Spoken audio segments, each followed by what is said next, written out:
We love you, baby. Take all us down. Yes, sir. Flight Sports TV.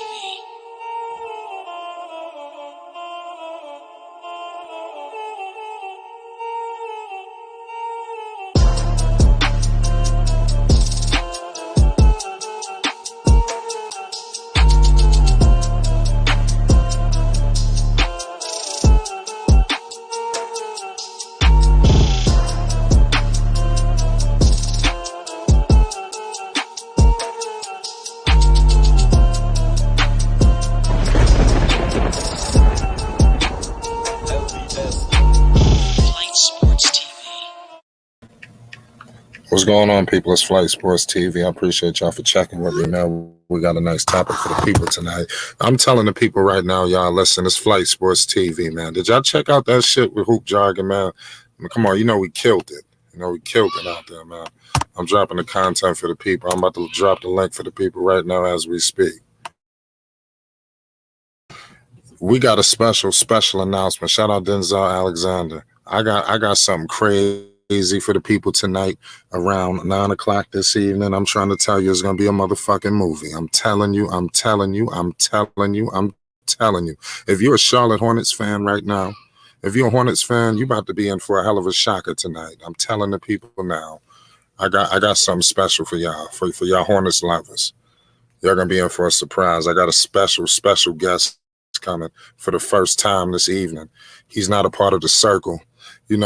He's a part of the Hornet circle. You understand? This the man I'm bringing tonight at 9 o'clock this evening. This man has interviewed players that broadcast for the Charlotte Hornets. This man is a very powerful man that's coming here this evening at 9 o'clock. And he's part of listen, I'm talking too much. This is a public service announcement. Tonight I got a special announcement, man. I'm telling you, I mean a special guest tonight for my Hornets fans, man. I'm telling you, it's gonna be a movie, man. I just can't believe it's just y'all in for a treat, man. I'm telling you, man. It's Flight Sports TV. We dropping something crazy. Yo, and another thing, I gotta go check out that Hoop Jargon, man. I was just looking at that, man. Man, my swag was on 150 gazillion. This is good. I don't go on camera much. I was just like, yo, goddamn. Yo, what's good, Moses? What's up? It's Flight Sports TV. Hey, what's going on, man? How's it going? What up, man? It's your first time, ain't it? First time, it is. Yeah, where you calling from? Long-time listener, though. Orlando, Florida. Long-time listener? Where you calling from? Orlando, Florida. Well, how you found out the channel? Oh, man, it's a few months back. I mean, when you started, there wasn't that many people watching you, but I knew it was going to grow because your content was good and you had a good panel, so it's just a matter of time. So, but I've been since early days, I would say, subscribe. So. Yeah, okay. That's good. Appreciate you, Moses. Yeah. I wanted to just talk about LiAngelo for a second. As far as the expectation of him making the team, I don't have that expectation from day one. I was listening to the AB live this morning, and I went in there for a second as well. I think he's going to make the summer league on those 4 days. That's going to be. There's no way he's not doing that, right? But as far as he being on the roster day one, that's going to be pretty tough. That's my opinion, just on the fact that he may not have enough showing during the summer league for them to justify that. My guess is going to be G League for a moment. Put some numbers in there, 12 to 15 points a game, good shooting, around 40% from three. He's going to get called up. Now, for that reason, then I don't want to go into Lonzo's topic, but I don't think Lonzo's going to go there because, LiAngelo might not be there. So that the three group is probably not going to happen maybe in the future, but not right away. So I just want to make sure that, a lot of people have the expectation that he's going to make the team day one. I don't believe so. And I think he's going to do well in the summer league. And it's going to be sent to the G League for a little bit. That's my opinion. I don't know what you think. That sounded good. I mean, I don't know if the Pope, you want to follow that up? Oh, yeah, definitely, man. Shout out to everybody here. But You said G League, Moses. You say you think he gonna go to G League for a little bit? That's what I think. I mean, GM is not really 100% on just yet.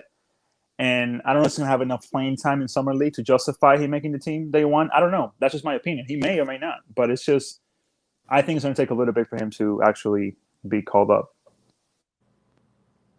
Hey, yeah, I don't think that at all. You know what I mean? He seems to be on the right path to doing what needs to be done. From the reports that we've been getting, very reliable reports that he's been showing out in scrimmages, and those are 3-on-3 scrimmages. I might add, I didn't know that at first. At first, I thought it was 5-on-5. You know, sometimes people can get lost. You can get wide open because of double teams from other players and things like that. So maybe you could have been wide open. But 3-on-3, you don't get away with that. You have to actually work and put in your. So if he was getting 9 points, going to 11 on 3-on-3, it's pretty impressive. And shout out to Athletic One, man. I seen you over there on DJ's channel, man. You was spitting some real ism over there, man. Good looking, brother. How you doing? Man, I'm good. I'm blessed, man. I was digging your talk. I mean, you didn't learn some things or something. This nigga got extra smart on this, all of us. He get to talking to the coaches, shit. Athletic One. I said, who was that? But yeah, you sounded real good, man. You was making a lot of good, valid points, man. So yeah. Yeah, well, I mean, we can listen to each other. You know what I mean? That's all. Just had a platform where we're listening to each other, man. And it was cool. Just like, shout out to Flight, man.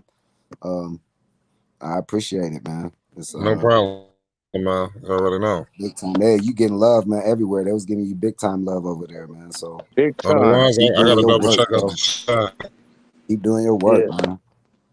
Yeah, big time, man. What they were saying? I missed it. No, I was just talking about Team USA and all that, man, and just talk about how much they appreciate you and how you're helping people grow, man. So your channel is popping in a lot of people's mouths. I mean, your name is in a lot of people's mouths in a positive way, man. So that's good. Yeah, that's the plan. Yeah, that's the plan. We got to keep moving. We ain't done. I'm telling the people right now. We got a special guest tonight, y'all. I don't think y'all understand. I think I'm just talking because I got lips. I have a guy that's not in our circle. I'm telling you, this dude is inside with the Hornets organization. He has sources with announced team and everything. This man is an inside. I'm telling you. Before LaMelo, you understand? I don't understand what's about to take place. You understand? This is tonight is gonna be crazy. We gotta let the red carpet out for this man tonight. It's Flight Sports TV. This is gonna be his first time. We gotta let him know how we play around him, man. It's no holds barred. but y'all gonna be happy. Entertaining. They're gonna be happy. It's gonna be crazy. Most entertaining show on YouTube, man. Yeah, so I'm here just hitting up the streets. And listen, it's gonna be Freestyle Friday. You know this Friday. I'm telling you, everybody. I need all the spitters pause to come out, and I need everybody to be rapping. You understand? Let's go. I got a couple of guys coming out from New York. You understand? Yeah, that's what I like to hear right there. I believe I got about three rappers coming through for sure. I'm just I'm letting y'all know early. So Friday, you better have your shit ready, Poe. No doubt. That's no doubt. I know you're gonna be ready. You know what I mean?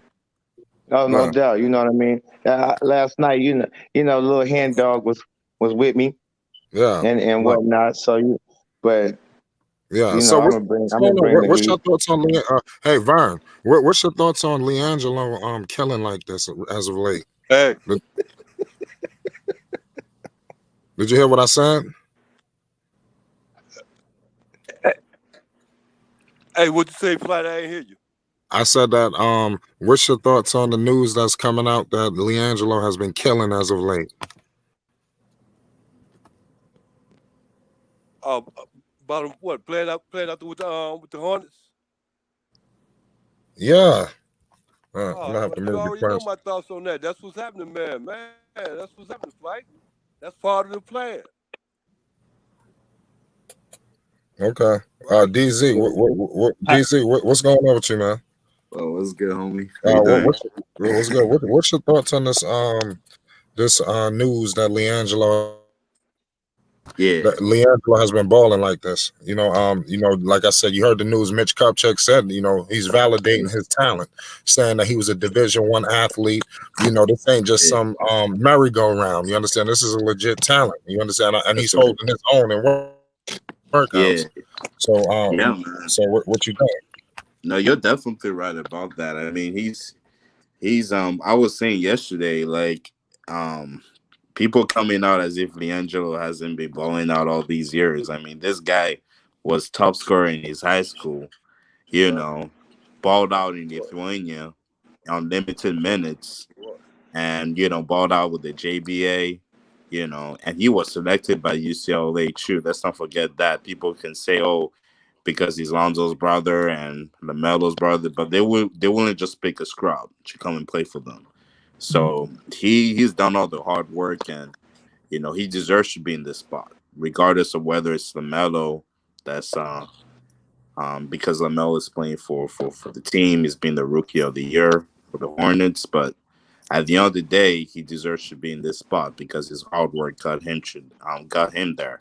His talent got him there. He's a great shooter, and he's needed for the league right now. So, to be honest with you, he carried his own destiny, and he showed out, and he deserves to be in this spot. Now, what begs the question is, are they going to select him?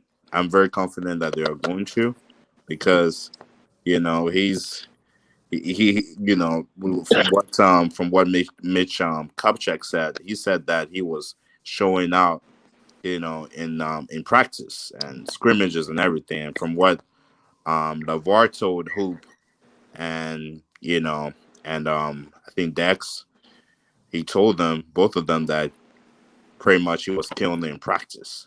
So He was, all right, 9 out of 11.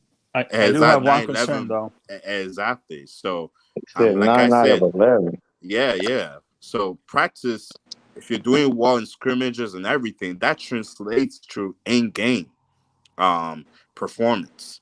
People don't understand that. People think that, oh, just because you're killing practice, it doesn't mean that you're going to kill in-game. It translates to in-game performance. People should understand that. This guy has played under pressure. He's played in real games before. So it's not like will be the first time he's going to step out in summer league and kill it. That's not going to be the first time. DZ, I want to piggyback off of that. Like, that's not. I want to highlight the fact that it was 3-on-3 scrimmages. They're not allowed to play 5-on-5. So this not up and down freestyle basketball and transition, and you getting easy buckets. Exactly. 3-on-3 mano is you have to work out. You know what I mean? Exactly. Ain't no double teams and all of that type of stuff. It's a half court setting. And you got to work out. You got to work your player out. I got a big cousin, man, named Fresh. Shout out to Fresh. He was deadly shooter, hand in his face. It didn't matter. And we'll play 21, or when we have hoopers on the court. But if he start out that 21 at the top of the key, he don't miss. Then he get in that zone and don't miss. It'll be 15-0 with everybody, and everybody doing push-ups. I'm talking about real hoopers playing the game. You understand what I'm saying? So I can see him. He get in that. They get the rock, and he going off. He got he cooking, man. So that tells me a lot. I do got a concern though about J-Lo. I have no doubt he's going to make the summer league team on the 4 days of practice. I mean. But as far as actually playing, he needs someone to pass him the ball. And as you know, LaMelo can create his own shot or maybe handles the ball. And his brothers, know how he play and got confidence on him. So I don't know how this summer league team is going to react when they see a guy, J-Lo, trying to make the team just as they want to make the team as well, and how that's going to work out. Hopefully he built enough rapport during this practice times and scrimmages that they can actually give him the ball. That's going to be, because Lithuania, if you remember, a bunch of the guys, he did well when he actually had the ball, shot well, but a lot of the guys, passed up a lot of shots on him.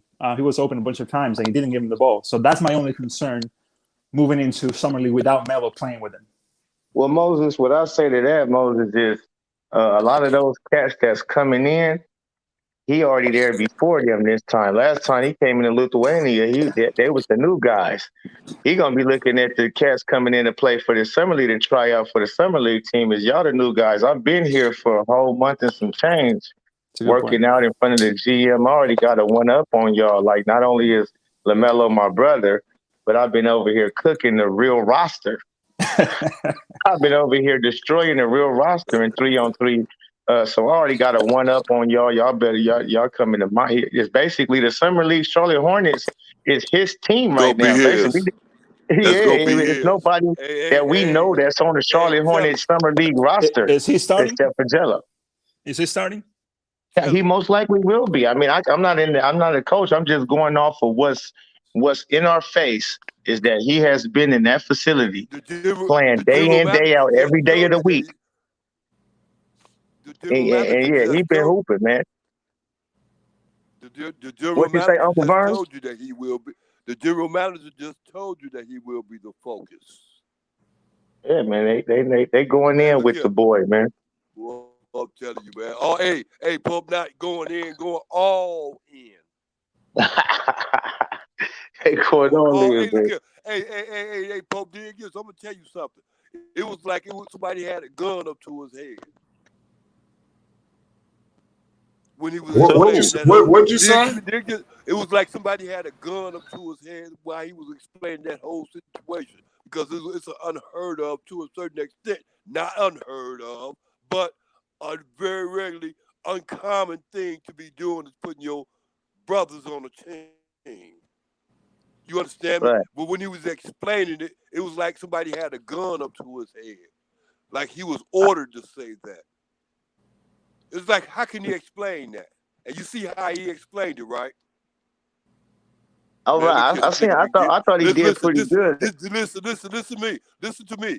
This nigga been getting it in for the last on these 303s. We've been going, you know what I'm saying? But he been hurting us, so he's been hurting them on that. And these are guys that are going to be performing with him in the summer league. So he coming in with not no chip on his shoulder. He coming in with both guns blazing. So he already got to go ahead, go Jello. Yeah, he got the green light. No problems, B. No. Oh, we got the legendary hoop jogging in the building. Thank Hannes, man. Fellas.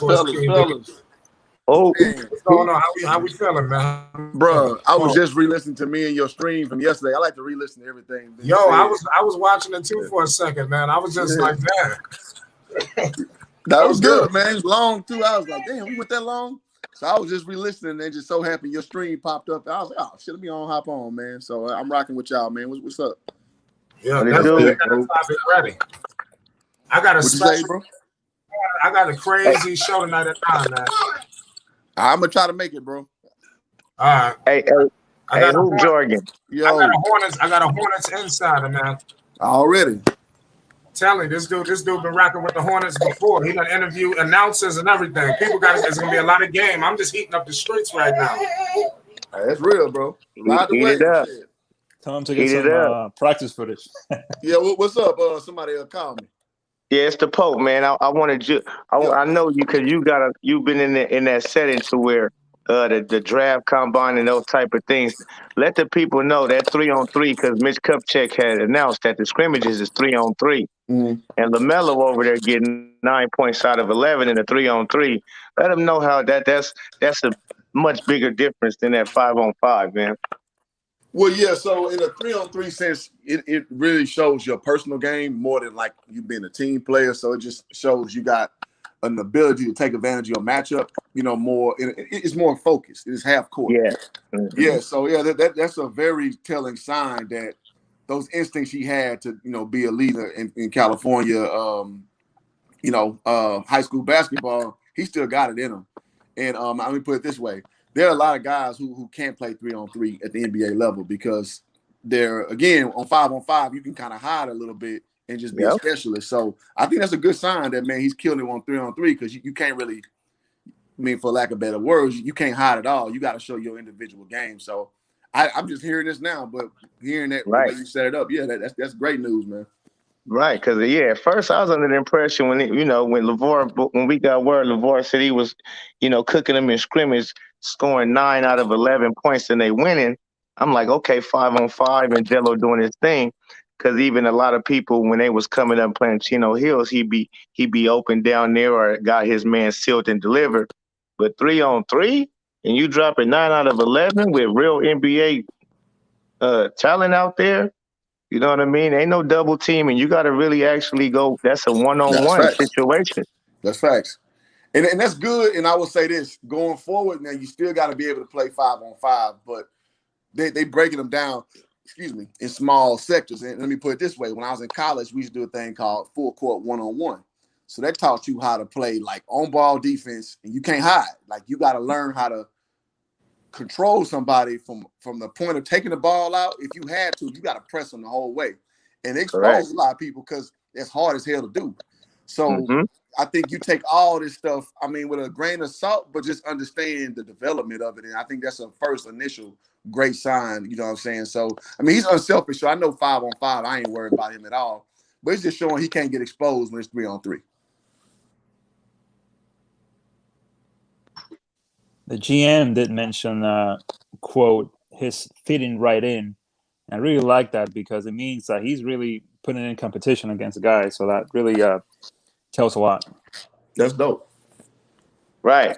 That tells a lot, man. You know what I mean? So, not like I said, man, that's he still got it. That mean he's still hooping, he's still putting up buckets. Little bro, he on LaMelo team out there in 3-on-3, and LaMelo ain't even got to put up no numbers. You know what I mean? He's just chilling, watching his brother cook out there. Like, yeah, I told y'all. Yeah, and I was kind of alluding to this last week when y'all was saying that LaMelo should play with Jello in the summer league, and I was like, I wasn't really. I don't think it was necessary because I think he's good enough to hold his own. So it's good to see preliminarily, at least, he hold his own. So I want to see more of that. Truth right there. You know what I mean? And it's gonna be exciting to see. Moses, you'll be able to. You're not going no G League, man. That ain't the route. That ain't the route I that's think he going on. will for a little bit. That's all right. That's why they don't pay you for thinking, my guy. Y'all get spicy already, goddamn. Yeah, we get spicy. I'm just being frank with you. That's real. Yeah, you just gotta know what you're talking about, man. You know what I mean? Shit, it's right there in front of your face. That man came out and said, "You're a real talent, man. Look, you're a real talent." All that shit goes out the door. Like some things you can easily read between the lines. You know what I'm saying? Everything don't have to be just clear. I don't have to see him actually in the gym putting up buckets. His pops brother said he's scoring 9 points out of 11, and they winning damn near every game basically. And they playing 3-on-3, and it's the real roster. Mitch Kupchak said our dudes is coming in every day of the week, even on Fridays. That tells me a lot. So if they in there working out every day of the week in a real roster, that's Terry Rozier, that's PJ Washington, that's Cody Zeller, that's everybody out there. And I don't doubt that. I don't doubt that. So The if thing he's is, cooking them, then they have he's a above process. average. They have a process, and they did it with LaMelo with their third pick. And of actually playing him. That's my only concern. Not that he's not playing well. I don't doubt that. It's just the way that they would like to process it. That's my only concern. And a bigger point is now here's what the process situation is. And again, I was saying this in moment, and my opinion was not popular on DJ's channel, and DJ can vouch for this. I was saying that it doesn't matter what we as fans want. It's about what they personally think they need for the team. So I'm hoping they're seeing a need fulfilled by Jello as well doing his thing, because basically they can view it as too much of the same talent they have, and then they'll make an excuse not to bring them on. So I'm hoping he's filling a void that they got with the team, in that same sense. So we got to peep game a little harder to kind of read it between the lines a little more astutely, because these teams, they will make any excuse to move on to another direction based on the way they view it. You know what I'm saying? So we got to keep that in mind too. Yes. Yeah, man. It's The gonna game be cold, exciting. man. The game. I know I know Mitch you're is gonna get pissed. down to Vegas hoops and watch the summer league. You Where, down the bro? street. I said, I know you're gonna get down to Vegas and watch the summer league. You down Man, the I'm gonna street. really try. Yeah.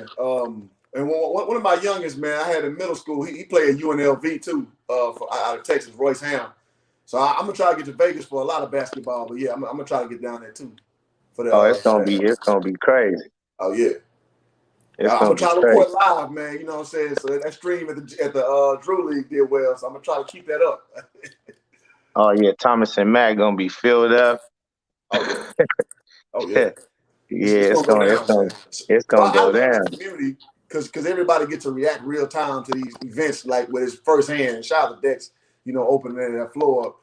You know what I'm saying? And so it's dope that we got that amongst our own community, and we can just keep going forward with it, man. So appreciate everybody who listen to these. Real talk. Yes, indeed. Yeah. I can't wait to hear this Hornets thing. Boy, Flight be pulling shit out the hat. I don't even remember my guy. He be pulling shit out the hat. But everybody kept saying too, even on the shows I was watching, man, from DJ, it's the most entertaining show, man. Come in there, on Flight Sports. And people get to tell their opinion. You already know what I called it, man. It's the Jerry Springer of the ball world, man. It's ain't never a dull moment. That's real talk. Never a dull moment. Me and you had a classic too, so I mean, it is what it is, man. It is what it is. You know what I mean? That's how Stephen A. Smith and Skip make the first take go crazy. Yeah, they had a lot of dull moments at times. I mean, but sometimes it happens. But the beautiful thing is, at the end of it, we're able to agree on some shit and come together like men. Yep, it just be, Hey, DePaul. Yes, sir. Hey, DePaul, hey, can I add something to that? Yeah, most definitely. Hey, look here. Hey, look here. And actually, you came in, my brother, at the right time, my brother, at the right time, because it's going to come down to it's going to be down to action time. And if it come down to the point where he gonna turn out and go out there to Charlotte, man, I'm gonna tell you, man, this whole thing finna blow up, bro. This whole thing finna blow up, bro. Every day we got something new. If you really get what it is I'm saying, this whole thing finna blow up, and they're gonna blow up for some time to come too. Oh yeah, for sure. I know what you're saying. Now, forget that now lady shit. That now lady shit. Fuck that. It's happening now. Now. Yeah, man. Now. It's gonna be good for the business, damn show. If he goes to Charlotte, it's gonna be crazy content just waiting to be made. Yeah, these dominoes is falling, man. And they all falling. I like the fact that Mitch called him. He said I call him Jello, so that kind of tells you the GM is, by nickname basis. That's good news, at least. Better look at it. It is. Yep. Right. He's right. Yep. I took that as a big sign too. He told the reporter, he said, LiAngelo, I'll call him Jello. There you go. You know what I mean? And that's like when you read people. Like people, you can definitely tell when the relationship is genuine, the way they handle each other. So you know what I'm saying, and that's a good sign. Reading between the lines. You know what I'm saying. So that's a dope thing. Yeah, he seemed when he was even talking about him, even when they asked the question, he didn't try to shy away at all. Yeah. He seemed enthusiastic about talking about him, like, yeah. And he a man who really don't get caught up on his words. And if y'all notice, when he started talking about the scrimmage and Jello, how good he was doing, he had to pause, like, damn, he didn't want to say too much, and was just like, yeah, he doing it. That's the process, though. He just got to just work his way up, man. Jello just do his thing, work his way up, then just take care of himself, man. Right. He said, how good is yet to remain to be seen, but it's about to be seen. So we're going to see it. It's going to shut a whole bunch of people up. I'll tell you that shit. If it work out, it's supposed to work out. Mm-hmm. So just, it's all lining up. Keep his, get his luck right, stay healthy, and everything will work out.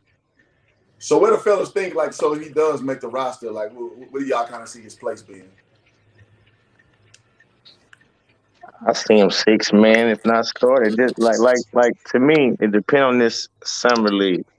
If he go and be Jello, That's good.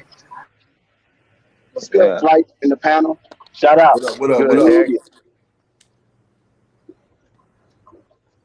I think he gonna get a good legit minutes, if nothing else. Well, let's see. You rather see him playing 5-10 minutes in NBA or playing 25 or 30 in the G League and getting his name up there and coming back and actually playing more Moses, minutes? will you knock it off with this G League stuff? Will you knock it off with this G League stuff? I'd rather see him on the Charlotte Hornets getting his minutes, doing his thing. We don't watch the G League.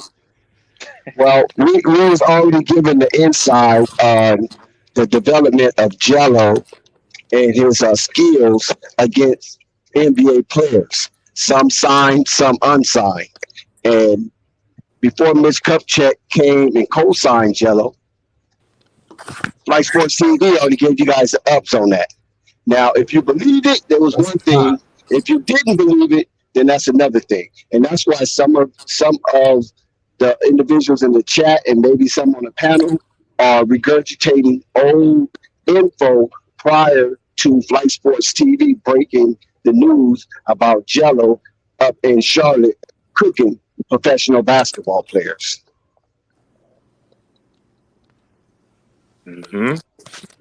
Looking professional basketball player. I'm with whatever it works for Jello, man, because I understand it can be literally like because obviously we want NBA. I mean, let's be real about it. But I do understand that everybody got a struggle. Everybody got a path, no matter if it's, not your fault or not. That's just how it go in that upper level. We talking about the 1% of 1%, like I always say, at the NBA level. So if you got to go to the G League and actually play, I ain't so adverse to that. But you gonna go there to put him as a prop? Nah, I ain't with that shit. So we need to have him on that court playing, and that's mostly what I care about. There you go. I mean, it's gonna showcase itself. You give him sense. He is a hooper, man. Right now, today, that 33 points a game still leads California in scoring of all time. His name is right there. There you go. Yes, and the other day, Shea Club, which ran by Shannon Sharp, had DeRozan on there. And they asked a question about where all the great hoopers at nowadays. Because we know in the past, New York was a mecca, okay? New York was a mecca for the hoopers and for the rappers. So DeRozan was basically saying there has been a paradigm shift as far as, top tier talent coming out of high school into Division I and ultimately into the NBA. And he said that new playground for top tier talent is California. California, Texas, Florida is usually the three in both sports, football and basketball. Yeah, but definitely California is up there, man. It's all them. That's proof is in the pudding. Like I said before, it's too many superstars and big time players in the league from Los Angeles and California all over, man. Man, y'all just forget about Chicago then, huh? Shit, Chicago forgot about itself. Hold on one second. Uncle Vern, he's saying now and nowadays, you follow what I'm saying? We already know that Chicago was a heavyweight back in the day, but they was competing against New York. You understand what I'm saying? Chicago was competing against New York real tough, but New York was kind of edging Chicago out, while they had everybody else. Well, they was head and shoulders over everybody else at that time. The late 70s, early 80s. But now, coming through the mid 90s into the 2000s, California has elevated as well as Florida, because Florida is known as a football state. It wasn't known as no basketball state. It was football and baseball. Also baseball. If y'all don't know anything about baseball, Florida producing a whole lot of baseball players, as well as California. So now through the mid 90s, 2000s, mid 2000s, California has been a threshold for supreme talent. Now, I'm not saying they was born and raised in California, because some people could have moved out there from Mississippi, from from Pensacola, Florida, from Alabama. You understand what I'm saying? And they kind of grew up in California and just, stuck claim to California. But it's just that California is able to have basketball all year round. That's why they're able to produce such top tier talent because of the weather and things of that nature that goes into their favor. And don't forget about Texas either, bro. Texas is right there in that discussion too, bro. Yeah, but we know Texas is really a football town as well. I mean, football state as well. Right, come on, You know what I'm come saying? on. I mean, I got a couple hoopers. Because hold on a second, Hoop. Hold on a second, Hoop. I know you're a baller. Yeah, but I know you're a Texas baller. also a basketball state also, bro. No. If you want to put it all in the level, if you say, okay, who's number one in baseball? Who's number one in basketball? Who's number one in football? Texas would damn sure be one of the number ones in football. They would be right there with Florida and California. Because a lot of the players that's on these Division I football teams come out of Texas. Okay, let's not get it mistaken. No, we're not. That's what I'm trying to explain to you. Nobody's not going to sit there and argue till their breath is out saying that Texas is one of the number one basketball playgrounds in the United States. I'm not saying no good players don't come out of there. I'm just saying they're not like, up in that upper echelon with the New York, Chicago. Okay, I mean, go for it. Okay, who's jargon? So, okay, hold on, slow down. Chop it up. Okay, who's jargon? What era are you talking about, Texas? I'm sorry? What era?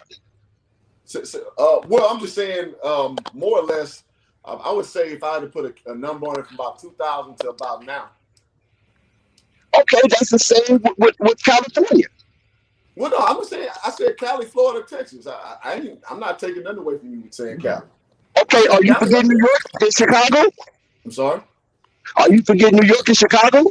No. I mean, New York is basketball mecca. That get mentioned first in every discussion. So I understand. Used to be now. Used to be. Right, used to be. I'm talking about what you're asking for, like current era. Right, yeah, because you said 2000, so now we on the era that you discussing. Hey, Jack. Go ahead. Hold on, bro. Let him go ahead. Let him spread his mama cookie. No, I was answering your question about when we asked specifically about when Texas kind of came onto the map. Okay, got you. I feel you, bro. I feel you. What you say, Uncle Vern? Timeline. That's all I'm doing. Okay, yes, sir. What you say, Uncle Vern? Uncle Vern, you there? Hey, what I was gonna say, well, okay, when you say like the percentages, I guess you speaking percentages, I guess. But then when you say it like that, look here. No, I'm not speaking percentages. I'm speaking of era. And listen, Chicago's only a city. Illinois is a state. Especially with a large. So the city is not going to never compete with a state. That's a big ass. Yeah, it's a lot of hoopers come out of Illinois. But see, the thing is, large places. So when you talk what about I'll be measuring, the percentage of all American, just say the percentage of all American basketball players come out. It won't be no California, bro. What? How about that? Yes, it is. We're talking about top 10. You understand? Uncle Vern? We're talking about top tier athletes. Oh, my bad. I'm in a desert right now, man. But we're talking about top tier athletes. We're not talking about just pushing out, athletes. Because one thing when you have California, you got so many people in California that play so many different sports. You know what I'm saying? I'm talking about even kayaking and volleyball. Because volleyball is a big sport in California. You know what I'm saying? So it's a lot of sports that take away from the footballs, the basketballs, and the baseballs, and etc. Surfing is a major sport in California. You got millions of people who surf all around the world. Yeah, tennis is a big sport. So when you talk about Chicago, yes. So when you talk about Chicago, we're talking about a city. When we talk about New York, we're talking about a state, but mainly the 5 boroughs. You know what I'm saying? When we talk about Florida, we talk about a state, but mainly South Florida. When it comes to b-ballers, you know what I'm saying? So it's hard for a city to compete against a state. And even when we're talking about Texas, most of the ball that's come out of Texas is out of Houston, the Houston area. Dallas might Dallas, sprinkle a few. Dallas is a Yeah, lot of DFW. I said Dallas might sprinkle a few, but your heavyweights are coming out of H-Town in that area. You follow what I'm saying? Yeah, Missouri Dallas is City, better than Texas. Sugarland, Sugarland, and all that area. Down there Yeah, in Pasadena, Texas, and all that type of stuff down there. That's where your top tier. I'm talking about the business of your top tier. That hoopers are coming out of that general area down there. I don't know what's down there into that water down there in Houston. You follow what I'm saying? Man, That's beating Dallas, that's beating San Antonio, that's beating Austin. You follow what I'm saying? I don't know what Waco, that's beating Waco. I don't know what is down in Houston, but they're producing a lump of basketball players. You know what I'm saying? On really high levels. But when you just talk about a city and then you compete against a state, 35 million people. I mean, come on, man. I mean, it just goes without saying. You feel me? so I judge it off of who hooping in the league. Like how many hoopers is in the league producing from that state. That's how coming out. If you just made it to the league, that's cool. I ain't talking about that. How many hoopers that don't just get there, but actually household names in the league? Excel. Exactly, that excels into a top tier level. Right. Yeah. $200 million contracts. Right. You look over the league, and that's been for a very long time since Jason Kidd, Gary Payton, and them. Like they've been, California hoopers been in the league like crazy, and now it's more so than ever. It's damn near every team you look at it. It's a California kid on there that's the main guy of the team, or at least a starter. Yeah, so Shannon Sharp, he didn't allow DeRozan to say that without being challenged, but it wasn't really much he could challenge, and Shannon Sharp had to capitulate.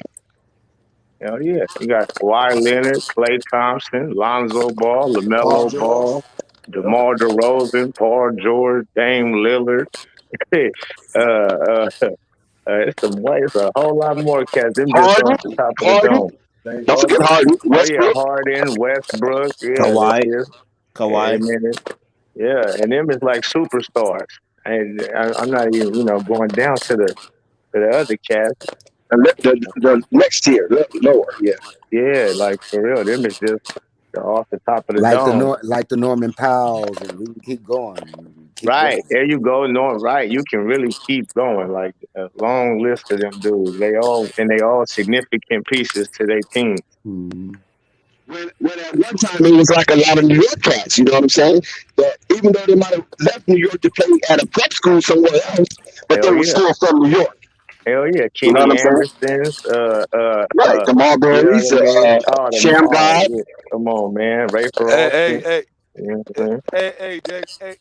Billy Owens. Hey, Dex, if y'all Ron Artest. then I guess y'all right. Yes, sir. That's what Jamal Wilson was saying. You know what I'm saying? Because Shannon Sharp tried to challenge, like, whoa, you got to hold up there. And then Jamal Wilson had to, kind of break it down and show them, like, oh, yeah, you know what, you're right. Right, Tyson Chandler. Feel me? That's my guy too. That's my little young homie. I like old Tyson. Yeah, he came out of San Bernardino. So what I'm getting at, the holidays, they got 3 of them. Oh yeah, there you go, Holiday brothers. And this is what I was trying to relate it to. Not that I was being braggadocious. I wasn't being braggadocious. You know what I'm saying? Because I don't care what it is. If you ball, you ball. Now, what I was relating it to, if you have all this type of talent coming out of California, I'm talking about from the top of California all the way down to the bottom of California. When I say the top, I'm not stopping at San Francisco, Sacramento. I'm talking about even above that. You know what I mean? You got a lot of population even above that. Yeah, Ambo County and all that type of stuff. Way up there. So if Jello, is the all-time leading scorer in that state, you get what I'm saying? How do you do it? How do you do? Like the Hornets announcer say, how do you do it? You know what I'm saying? So that shows that is a serious talent there. It's just that, like LeVar told us, Jello, that with the China incident that kind of, put him a smear on his name and put him on the back burner.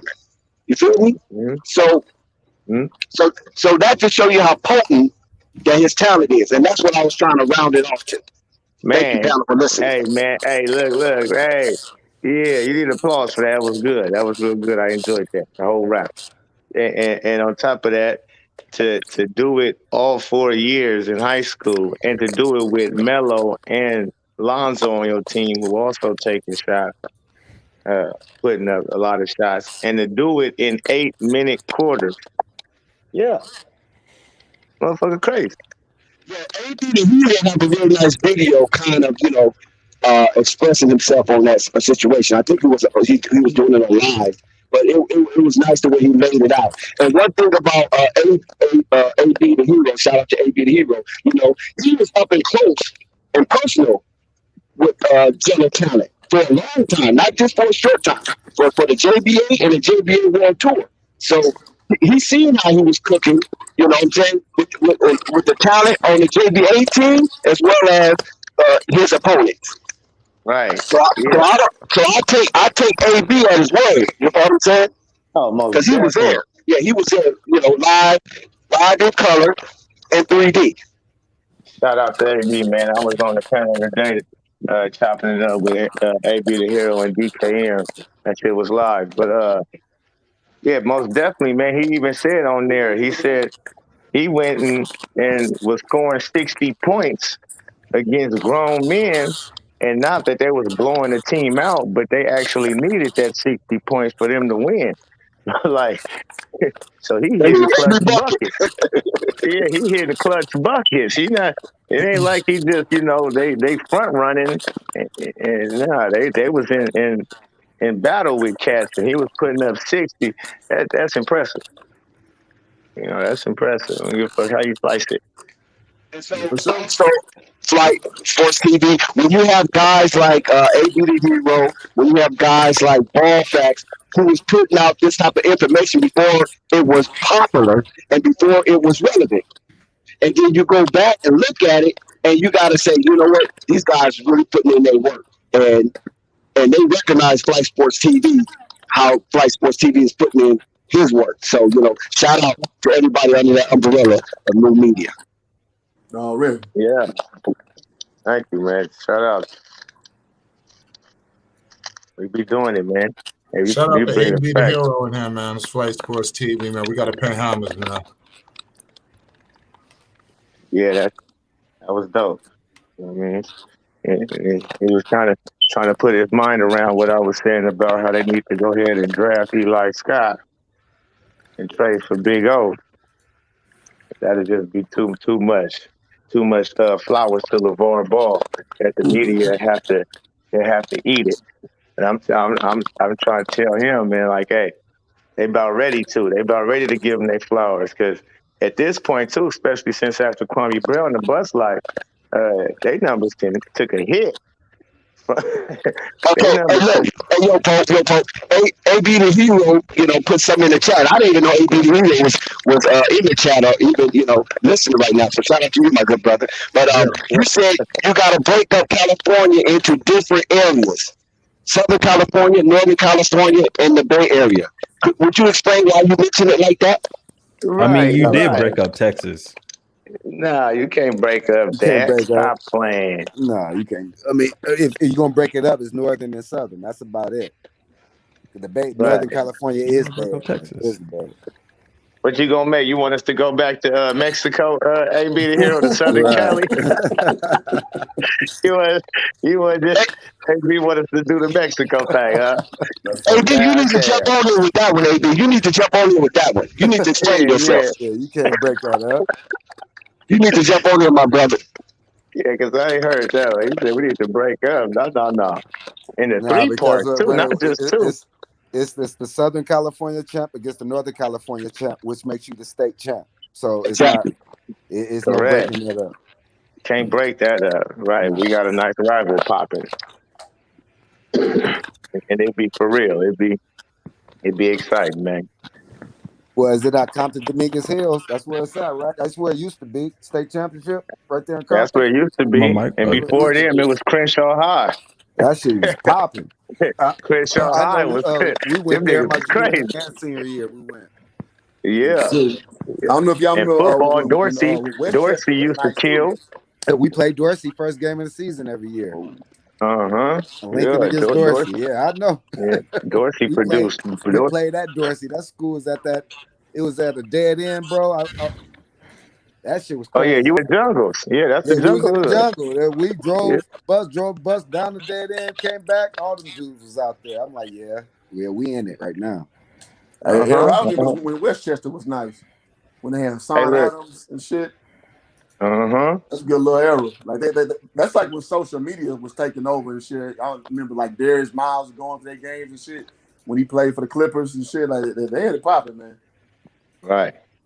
Yeah, they was hopping fence, right? They weren't even paying the little $10 to get in. Them dudes so weird. They hopping fence and some more stuff. Yeah. You remember that? Oh yeah. Yes, sir. Yes, sir. Hey, yeah, when them Crenshaw High against Dorsey games used to pop off, niggas used to have the helicopters, LAPD at the game. Helicopter hovering over the game. Niggas playing football and ain't got to worry about a whole bunch of other shit. It's real in the field. Yeah, so, hey, shout out Keyshawn Johnson, man. He made it out. A whole lot of niggas made it out, man. Real. But yeah, no, they producing, man. You talk about Tom Brady, the California kid, Aaron Rodgers, California kid, man. You know, GOAT. There you go. Yeah. Marcus Allen, Terrell Davis, Reggie Bush, Patrick Mahomes, Williams. Texas. Oh, Patrick Mahomes, Texas. Okay, yeah. But those four cats is from my neighborhood. Marcus Allen, Terrell Davis, Reggie Bush, all from my neighborhood. All went to Eric Dickerson? a 5 mile radius. We got 4 Heisman Trophy winners. Yeah, look at that. Yeah, man. Don't forget my boy Deshaun Jackson. Yes, wide receiver. Yeah, Polly. You know what I mean? Marshawn Lynch. Oh, shit. Beast Mode. Beast Mode over at Northern Cali. That's a fun man. Yeah, there's some football. Ain't Wagner from Hoop Jogging, you still in here? Yeah, I'm here. Yeah, what's your thoughts on this Jello news, man? Jello been killing, man. Could you have expected this? Yeah, no, we were just speaking on it, man. I missed it. I ain't gonna lie, I ran out for a quick second. Oh, no, you good? No, I was speaking, man. It's impressive from a sense that he got individual game, and we were just talking about how like 3-on-3 he's gonna expose if you got that individual game or not. And it's good he doing well in that space because you can't really hide on 3-on-3, and it's half court on top of that. So you know what I'm saying. So that's a good sign to start off. And I was saying I'm hoping that translates to the 5-on-5 game too. Yeah, for sure. See, I done seen many of dudes get exposed on 3-on-3, your boy included. You know what I'm talking about? So it's you can't hide on 3-on-3. No, you got to really play D. You got to lock down your man, and you got to bust his ass.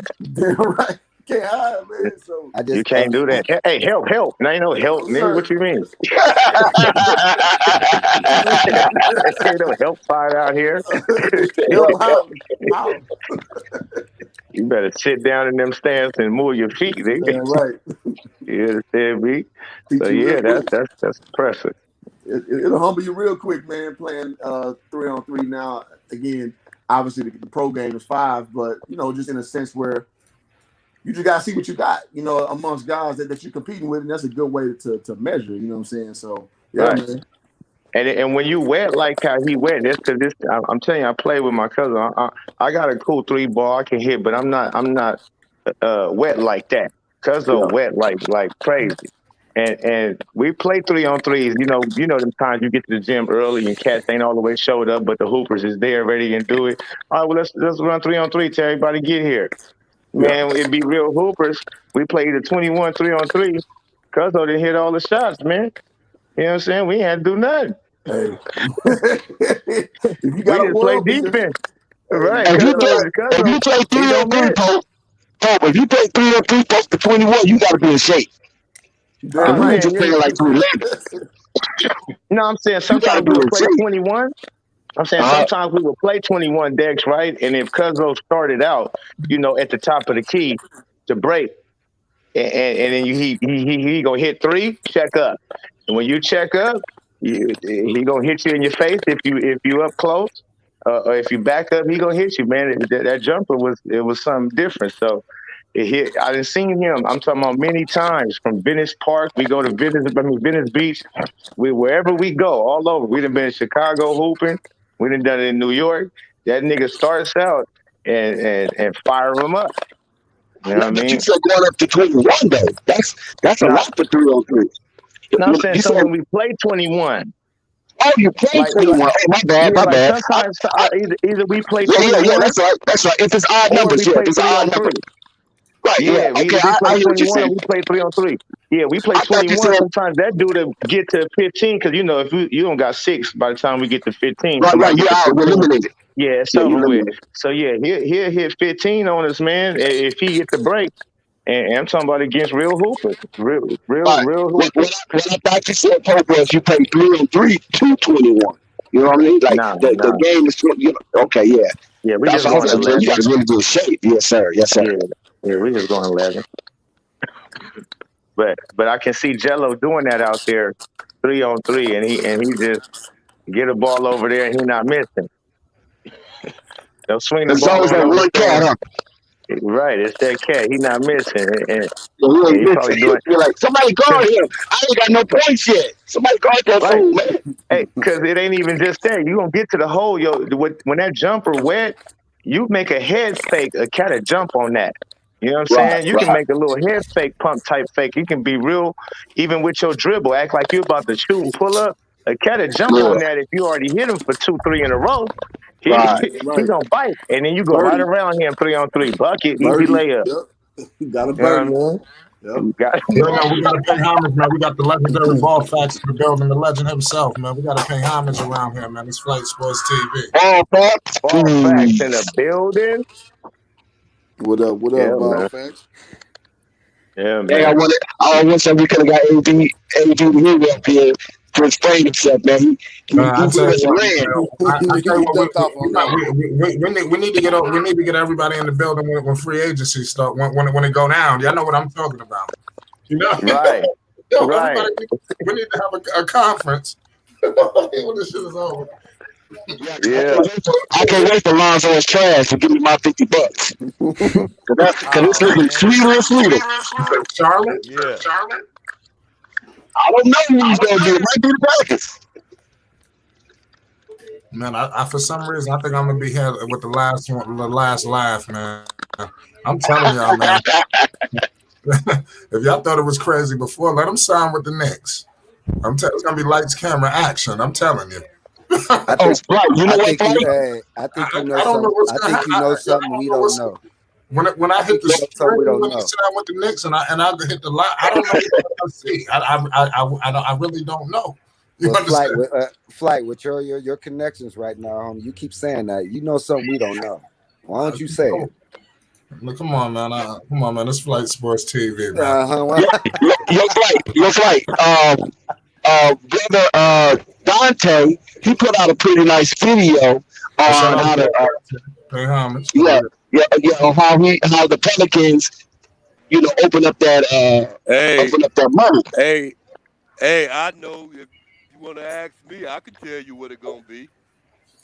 We already know where you stand, Vine, but go ahead. It ain't going to be nice, brother. Sorry, Flight. I'm sorry, Flight. What you sorry about, Vine? What you sorry about? Say it again. I didn't hear you. I said, what you sorry about? I'm sorry the fact. I said I'm sorry that Lonzo is not going out to New York. Not only that, New York ain't going to even try to get him in the first place. I'm sorry, Flight. That ain't going to happen, Flight. So that's a dream. That's a dream.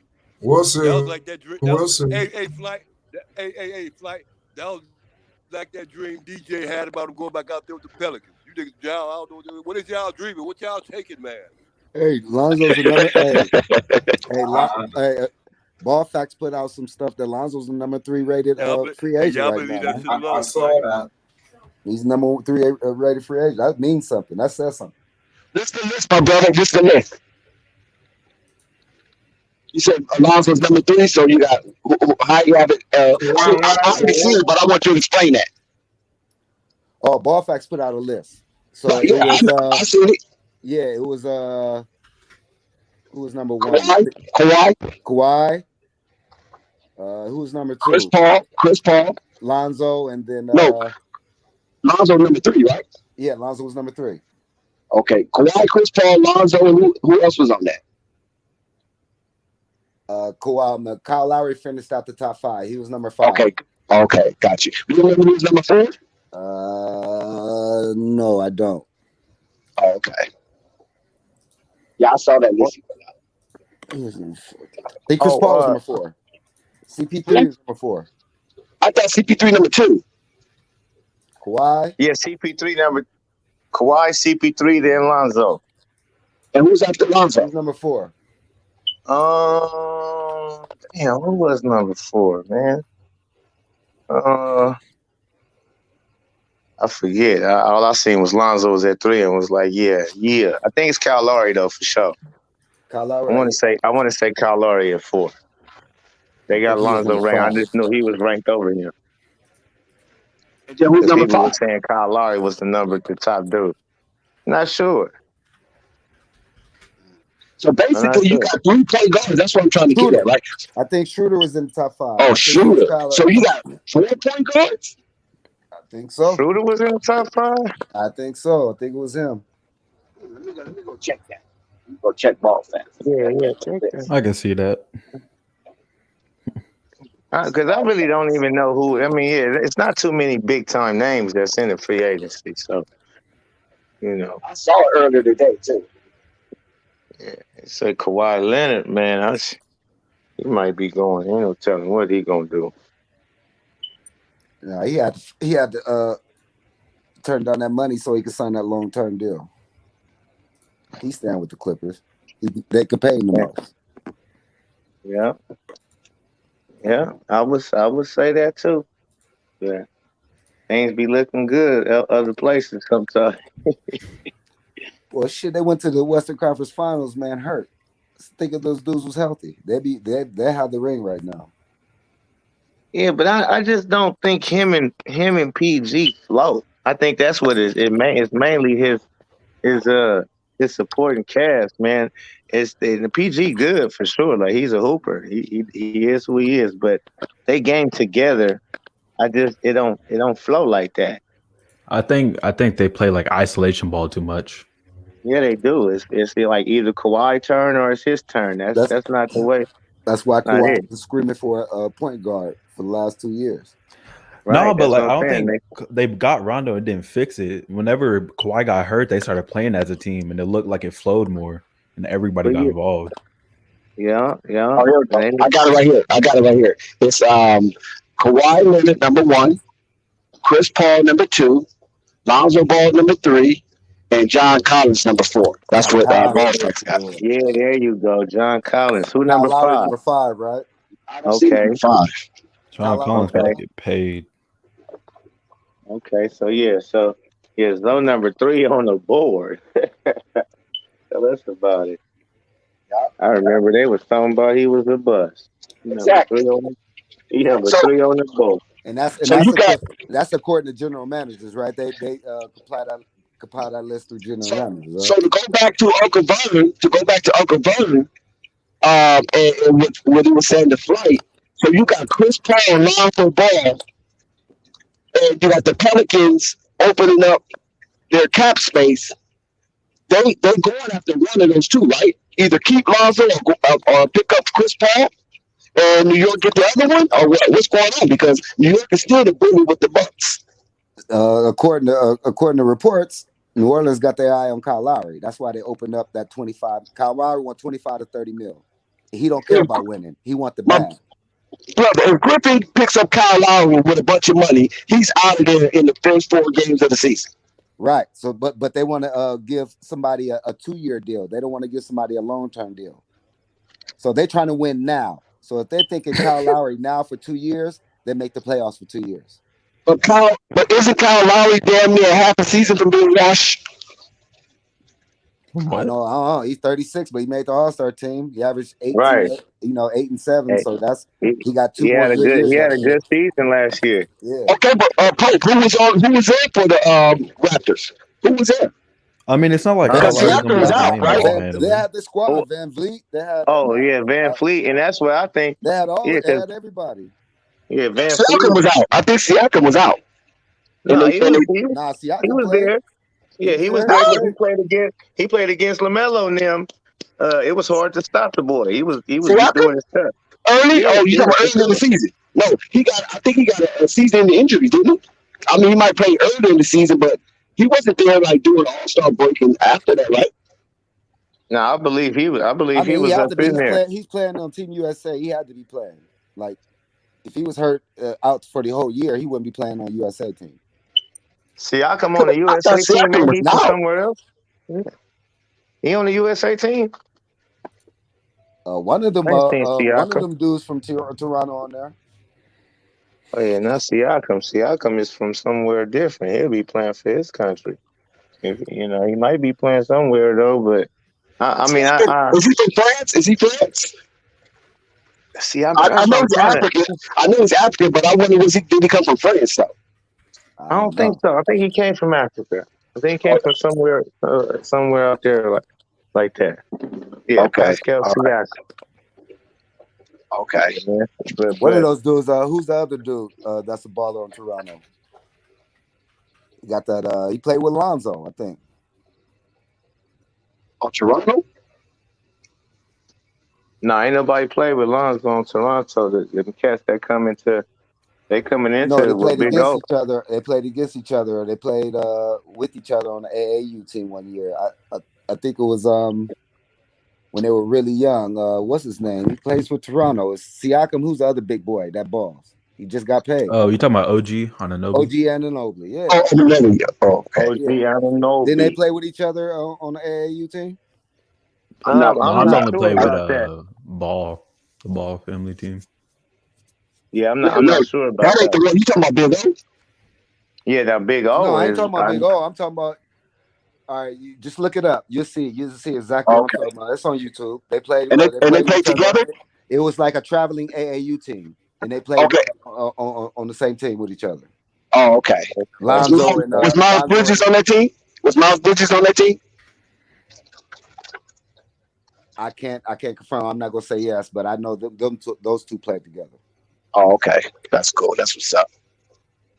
Yeah, but I don't know about Kyle Lowry going to the Pelicans unless they're trying to use him for leadership purposes. Because he's not. I don't think he's going to really contribute to too many more wins than what they already received if them boys ain't gonna play no defense. What they're trying to say is they're thinking Phoenix, that he could have the same impact that Chris Paul had on Phoenix. Okay, he had the same impact. That might make sense. On New Orleans. That might make sense. Yeah, that might make sense. Yeah, he looked good on Phoenix. That'll be a good look.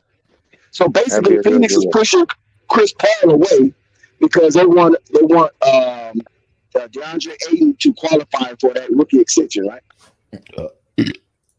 They might be pushing Chris Paul away to pursue Lonzo. I mean, that's their ideal. That's if you put Lonzo in that mix over in Phoenix, because just getting Kyle Lowry over there, that's another old point guard. To me, any team, that is the most perfect fit, just because everybody's age. Book, Big DeAndre Jordan, they're role players. They're all the same age, man.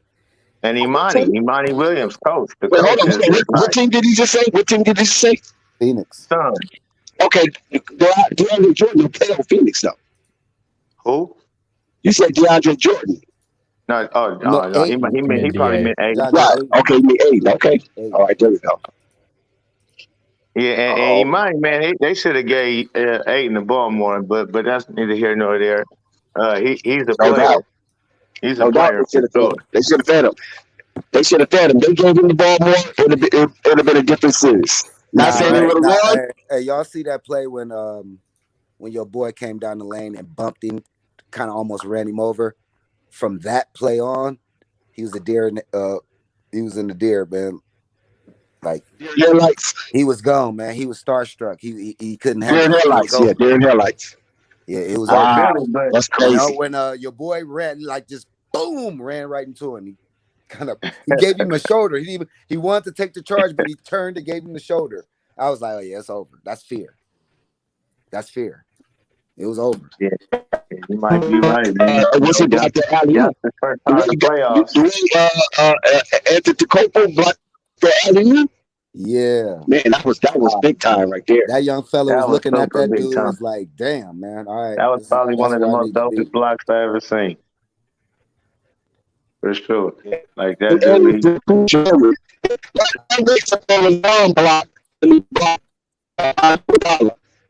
When Cleveland was playing Golden State, what's that? 2016. When LeBron James ran down and blocked Andre Iguodala because he thought that would secure the game. Yeah, and LeBron blocked that shit. That was an effort block. Your boy Tekupo, that was a skill block because he had to read, back up, turn, and block that lob. That was. But LeBron's a skill block too now because he could have got goal team. He could have got a foul. You follow what I'm saying? And he sprinted down and jumped to the and hit that shit off the glass, man. Yeah. That's not as easy as it looks, though. He had to cover Book. Yeah. I mean, it's just pure athleticism. Hit that little drop and then drop back. You know what I'm saying? Because basically, Antetokounmpo, he defended two people at one time in that one moment. And he had to jump and get that line. That was incredible. Split second. Yeah, that was incredible. I agree. That was a crucial bucket too. At his best, right there. Right, I agree right there. Because he skilled Booker, made Booker throw it up. Once Booker threw it up and Ayton went to go get it, he went and stuffed that stuff. Yeah, and that was what I believe is he already anticipated. That wasn't even just skill; it was his IQ too.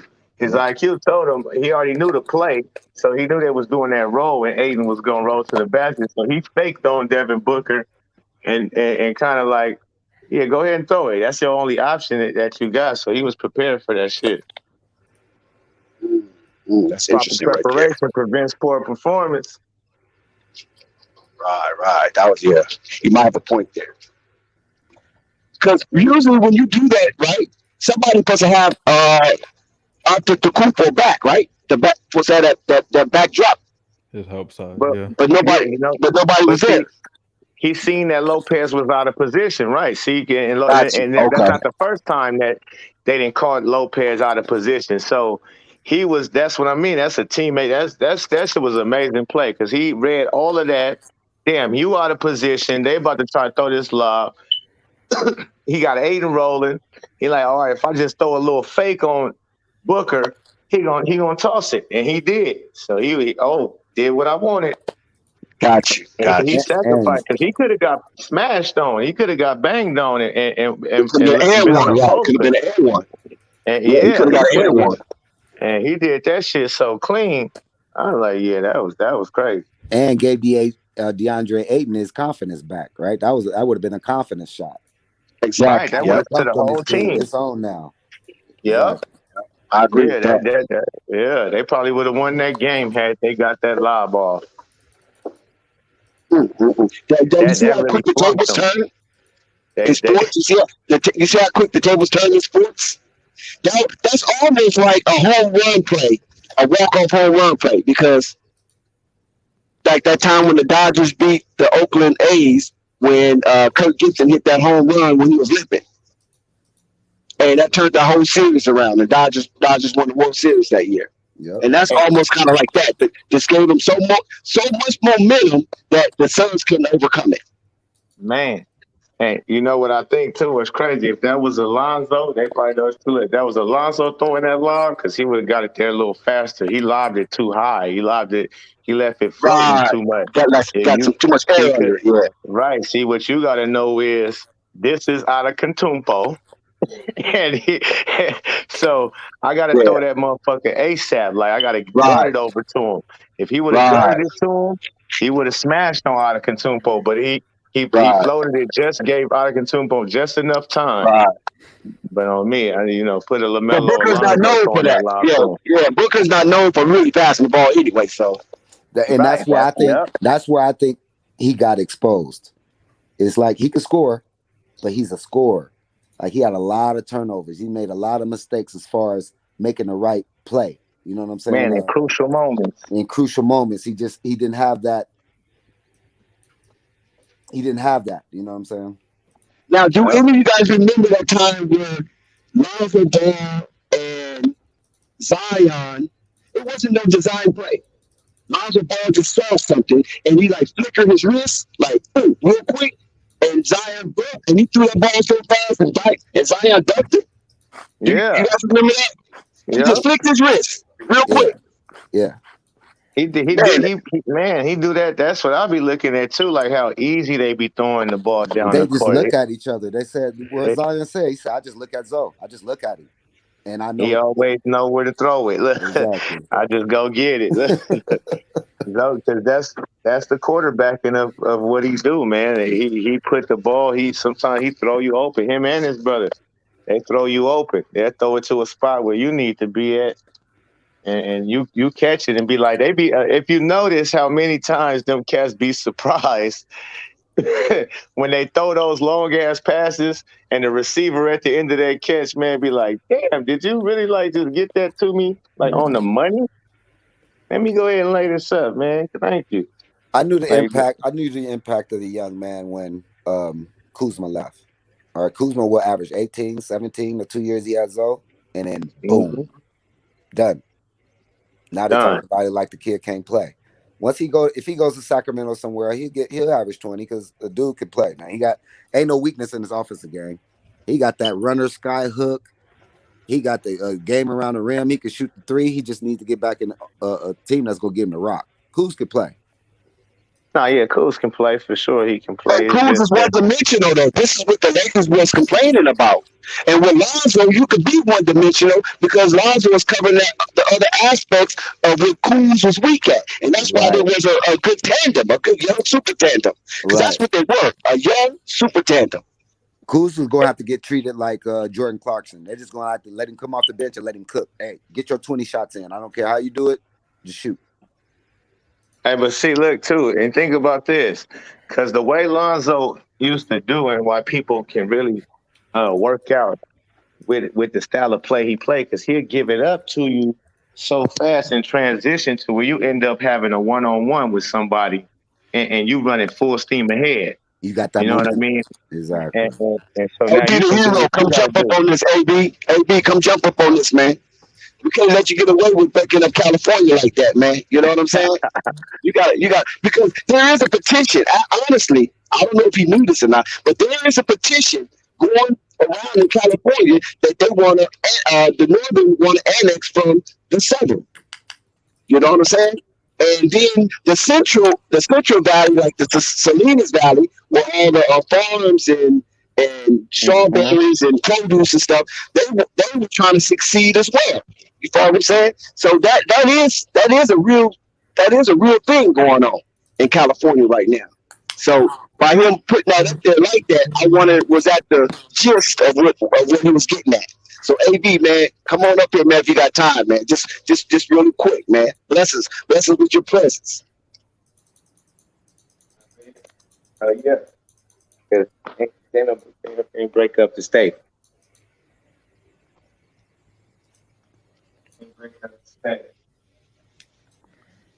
Y'all still talking about him breaking up the states? Can y'all imagine Lonzo throwing those ahead passes to LaMelo and him being able to work out one-on-one in transition? That'll be crazy. That'd be crazy because, you know, he going to drop the next dime, which would be to Jello or whoever. Is going to have them wide open because he going to create. Once he get the ball, all eyes is going to turn to him like, oh, shit, what is he going to do? Yeah, he going to work you out.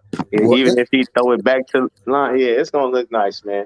Instantly, they become the tallest backcourt. Instantly, they become the probably highest IQ backcourt. Instantly, they become the best passing backcourt in the NBA. Instantly, those two together. Right. So that's the advantage they have. 6'6" and 6'8" as your point guards. So basically, you're 1 and 2. That's crazy. That's crazy. And then your three, if LiAngelo is in there, I think it's going to be Miles Bridges, man. I think LiAngelo probably back up Miles Bridges. But I got Miles Bridges at the 4 for them. He at the 4? Miles Bridges at the 4. Yeah, he played a lot of the 4, and he What played well position at the 4. PJ? You know why? Because it's a PJ a center? mismatch nightmare. If he at the 4, a lot of big 4s, they cannot hang with him whatsoever. They can't. He too slow for him. He go right around you, or you back up off him. He can hit you for that jumper, and he great with that. Man, when that pick and roll, they be putting them bigs in a twist. Him and LaMelo, so they don't know what to do. At the 4, he it's looking nice. But if Jello can score the way we feel he can score, then coming off the bench wouldn't be a bad thing, right? No, not at all. 6-man coming off the bench and lighting it up, that wouldn't be a bad thing at all. So either or, you know what I mean? You know, I just can see him doing his stuff. That's all. I really see Jello being a factor in the league. Now, but I ain't, you know, we that's still yet to be seen. That's just how I feel. You feel me? So right. I just want to see that guy see get him his looking time like a real player. I hope they give. Right. I hope they give him his 20-25 minutes in the summer league. I hope it doesn't get to that pecking order politic bullshit. You know what I'm saying? So he having his brother there is kind of levels off that politic bullshit because they want to keep his brother happy. But those minutes in summer league, first pick, you know, they're gonna get the majority minutes. Young guys that they're looking at, and it's Jello gonna be mixed in with that mix. So hopefully he can get that 18 to 25 minutes a game to show what he can do. Are you talking about starting in the summer league? I think he will. I think he will because you're only gonna grab. I mean, they only got an 11 pick if they don't trade it, which I'm damn near positive they're gonna trade it because it ain't too much after 5 or 6 that you need to worry about, that you need to be locking up under contract for 3-4 years. They said it levels off around 8. He said the talent levels off around 8. Right, so I see them, and even the way Mitch Kupchak was talking about the shit, like it's just gonna be an 18 or 19-year-old kid, like we cool on that shit, man. He was basically letting you know, like, we cool on that fucking pick, man. That shit is out of here, man. But we got our little 18, 19-year-old kid. We good. Yeah, we cool, right? He kind of shitted on that 11 pick, rightfully so. I mean. So I don't even think they're gonna have a first rounder, and then if they come with a second rounder, you just starting because you're a second rounder. No, you're gonna have to earn that. I think everybody on the summer league Charlotte Hornets team is basically nobody. The only somebody over there is Jello. You know what I mean? So why wouldn't he start? You know, and he got a heads up on the whole everybody for summer league. He's been in the facility. I mean, it makes sense for them to put him on the court because, you know, the brother's going to show up in summer league. It's going to be a big crowd. I'm in Vegas. You know, they already got that shit all over the billboards out here when it's going to be. So it's going to be crazy. I'm definitely trying to get in there and get me some footage for Flight Sports TV. And if I get in there, and listen, y'all, listen, panel. If I get in there, you already know, the connection with the big baller. And I'm going to say, big baller, man, tell Jello to come over here for a second, man. Just give me a second. You feel me? And you're going to be like, Jello, talk to him for a minute, man. Hey, straight up. And what you mean? If you get in there, you going to get in there. That's easy. Just be there early. That's all you got to do. No, because, I work a lot and I travel a lot. So sometimes, the schedule could be off. That's what I mean by that. Now, if I'm at the house, I'm definitely driving down there. You follow what I'm saying? Okay. Yeah, it's an hour flight too, man. You know what I mean? $200, get you there back, 150. Yeah. I'm not flying there. I'm driving. Yeah, I drive to Vegas. You know what I'm saying? Right. 120 straight down to 15. Man, that's it, man. You know what I mean? I'm 15 straight up, straight down to the crib. Yeah, you 15 straight up. Yeah. Oh yeah, you in that fast car too with a lot of horses, man. So you getting over there. You doing 120 in that I thing. took it out there a couple of times though, but normally I just go give me a rental car. I put the mileage on the rental car. You know what I'm saying? There I go give me a nice little rental car and scoot that little buggy down the highway. Yeah. But yeah, it's gonna be live and in color, man. I'm gonna get on down there for sure. So I'm gonna try to get some footage myself. You know what I mean? I was working on my YouTube channel right before the live came on. I had to come on here, but I'm trying to get it together. So we're gonna get it done for Flight Sports too, and all of that. I'm with you. I'm looking out for y'all. Right. Because every time when I watch AB AB the Hero channel, and when it shows him, talking with Jello, you know what I'm saying? Yeah. And you're like, Jello, was that right? Was that right? And Jello's like, yeah, that was tight. I like to see that little intro he had. So that's cool. You know what I'm saying? That's real cool right there. And then that, by Jello cooking or whatever, going to be cooking, that'll be perfect if I can get a few words from him. You know what I mean? That'll be up. If we up, we start. That'll be a good look. Yeah, I feel you, Flight being daddy. Flight's in daddy mode right now. That's what's up.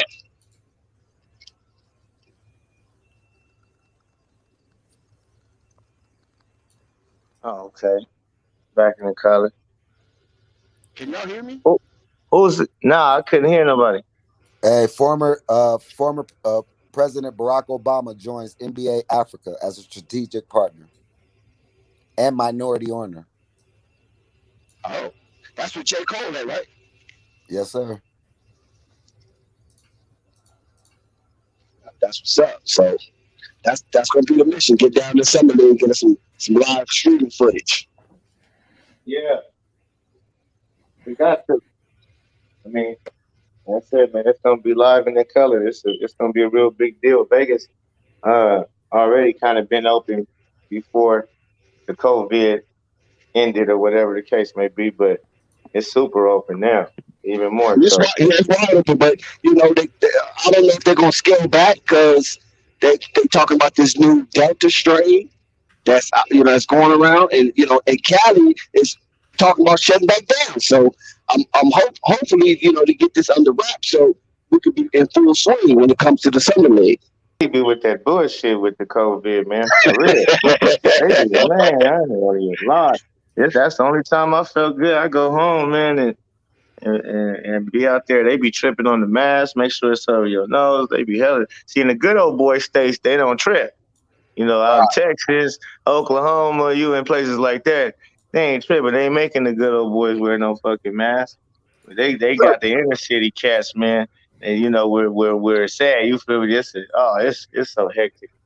I'm like, yeah, I got back to Oklahoma and those areas, they're kind of like rebel states anyway. So they kind of hesitant when it comes to government regulations, as it is. So they're more like, okay, whatever, we do what we want. We just believe in herd immunity. You know what I'm saying? We get that herd immunity, then we good. So we don't need to do all that other extra stuff. Shut down, mask here, everybody terrified. You get it. If you're healthy, you overcome it. If you're not, then you succumb to it. Just get some life insurance. Right. And see, they have everywhere posted like, you got to wear a mask required, but you walk in the store, they not tripping on you. They turned everybody in California to security. Dude, I was in Georgia, right? The security. I was out there in Atlanta, right? I was out there in Atlanta. I had my mask, and everybody looking at me like I'm a damn fool. You follow what I'm saying? I honestly went into the strip club with my mask on, and they looking at me like I'm bringing in the corona. I wearing my mask. It was like, look at this dude right here, man. You know what I'm saying? I ain't see no mask, people lap dancing. They moved and everything, and I got my mask on, and I'm looking around, and nobody got their mask on. I'm one of the only ones in there with a mask on. I was like, wow. Yeah, man. Yeah. Charlotte, they ain't tripping on no mask neither. Them boys gonna love it out there. Right. So hopefully, everything levels out and the Summer League just be wide open and we can just get down there and enjoy ourselves without any hesitation. Oh yeah, that'd be nice. That'd be nice. I hope they ain't tripping on vaccine. I hope they ain't gotta be vaccinated to get in the game and all of that. That's where it stops for me, yeah. I think I saw one school, I don't know if it was Cal State or LA, but it was one school in Cali saying they're not going to allow you to enroll unless you are vaccinated. Wow. So the staff, the students, and employees have to be vaccinated at the school. And I don't know if it's Cal State on there, Cal State Santa Barbara, but it's one of them Cal schools, one of them state-funded schools that's pushing that vaccination to the whole college population. I guess New World Order is starting to come into effect now, huh? Yeah, so that's the only one I heard. Because, California has always been one of the states that initiate, national regulation. Right. You know what I mean? So, we'll see. Yeah, we'll see. The first ones to shut it down when that COVID hit. Like, shut it down. Right, so yeah, every trip. But yeah, that's just crazy. I heard something about them going door to door. Army type cats coming door to door at some point, trying to make people take it, but that's how. Hey, somebody, Casanova said, Casanova, your fool. Casanova said, I live in Atlanta. Some stores don't even let you in with a mask. Oh, man, that is some cold stuff right there. You got a mask, they let you in. It's the opposite, you know what I'm saying? Yeah, Cali like that too. They be trying. They had got into a couple little altercations with people trying to be security guards, man, instead of just cashier. Like just ring up the shit, man. I mean, can you put your mask over your nose? I'm like, listen, man. Yeah. So Casanova know what I'm talking about then when I have my mask on. Yeah, you know what I'm saying? Shout out to Babe, shout out to Stroker, shout out to Magic City, shout out to Blue Flames. It's used to be one of my favorites. You know what I'm saying? Look at you, Dex be flexing in there. Huh? Hey, Listen, I'm honestly one of the ones who be watching. You know what I'm saying? I watch them Haitian boys, them zones. I just watch them just throw tens of thousands of dollars out there. And I just be watching because I'm not throwing my money out there like that. I'm just trying to see what, we can come after the fact. After they spending all their money, you know what I'm saying? And then, it's time to go. Oh, we want to roll. You know what I'm saying? So I'm one of those cats. I ain't throwing too much money unless I just see something that I really, really enjoy. You know what I'm saying? Right. Other than that, no, I'm not flamboyant like that. 'Cause I work too hard. We got kids, man. Stay out the strip club, man. You'll lose everything you got. Yeah, you know what I'm saying? Don't do that. You know what I'm saying? That used to be my past life. Now I'm a little more conservative. You always spend more than you're supposed to. Right. I'm conservative now, you know what I'm saying? So I really don't be that. I'm not flamboyant like that anymore. Right. Because I'm at the age, brother, I'm at the age where I'm on the other side of the hill.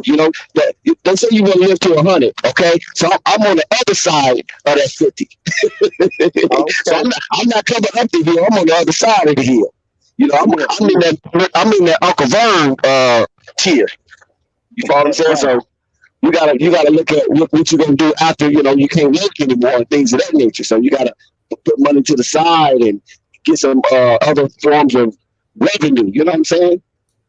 That gonna keep you going because Social Security ain't gonna keep you going. They trying to cut that out and skim you. So, yes, I'm on that page now where when I get the money, got to make the money work. You know what I'm saying? That's kind of scary. They scam my pops, man. I know what you're talking about. Yeah, and look at the athletes. Look at some of the athletes that went through millions and millions of dollars, and now they retired, and their athletic skills can't, get that type of money anymore.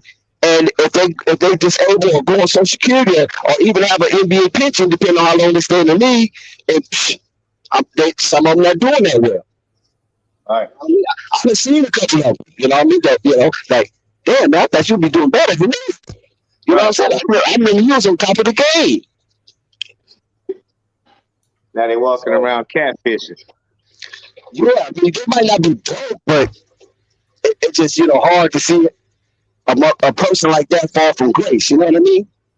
Because you make it like they wasn't making the money they're making now, but if you was making $6-7 million in 1997, that's pretty good. $6-7 million a year. That was good in '97. And so, and if you play 10 years in the league to 2007, hey, you should have been set for life. That's how I look at it. You should have been set for life. But like you said, you spend that money, like Flight said, you spend that money on the unnecessaries, and you can't generate it back. But the older you get, you can't generate it back. Right, because they see them cats, they feel like they got $6 million, they can go blow $1 million. Like, right. Nah, player, you can't go blow the $1 million. You understand? Right. You better go invest that $1 million and triple it people up. stealing from them. People stealing from them. You know what I'm saying? Because you got a lot of crooks in that money market. A whole lot of crooks. So, and then they feast on uneducated young black men with a bunch of money. You feel me? They have you signing these contracts, and some of the investments are high risk. They always going to say, well, it's a high risk. Nah, man, ain't no high risk. You just stealing. and it comes out later on that they stealing, and then you try to sue them, and then the court's going to say, well, ignorance to the law ain't no excuse. So you gave this man an open door to commit a felony on me, but you're not going to prosecute him because he's a well-to-do cat that look like you, and I come from the bottom. You feel me? Yeah. And they go unpunished.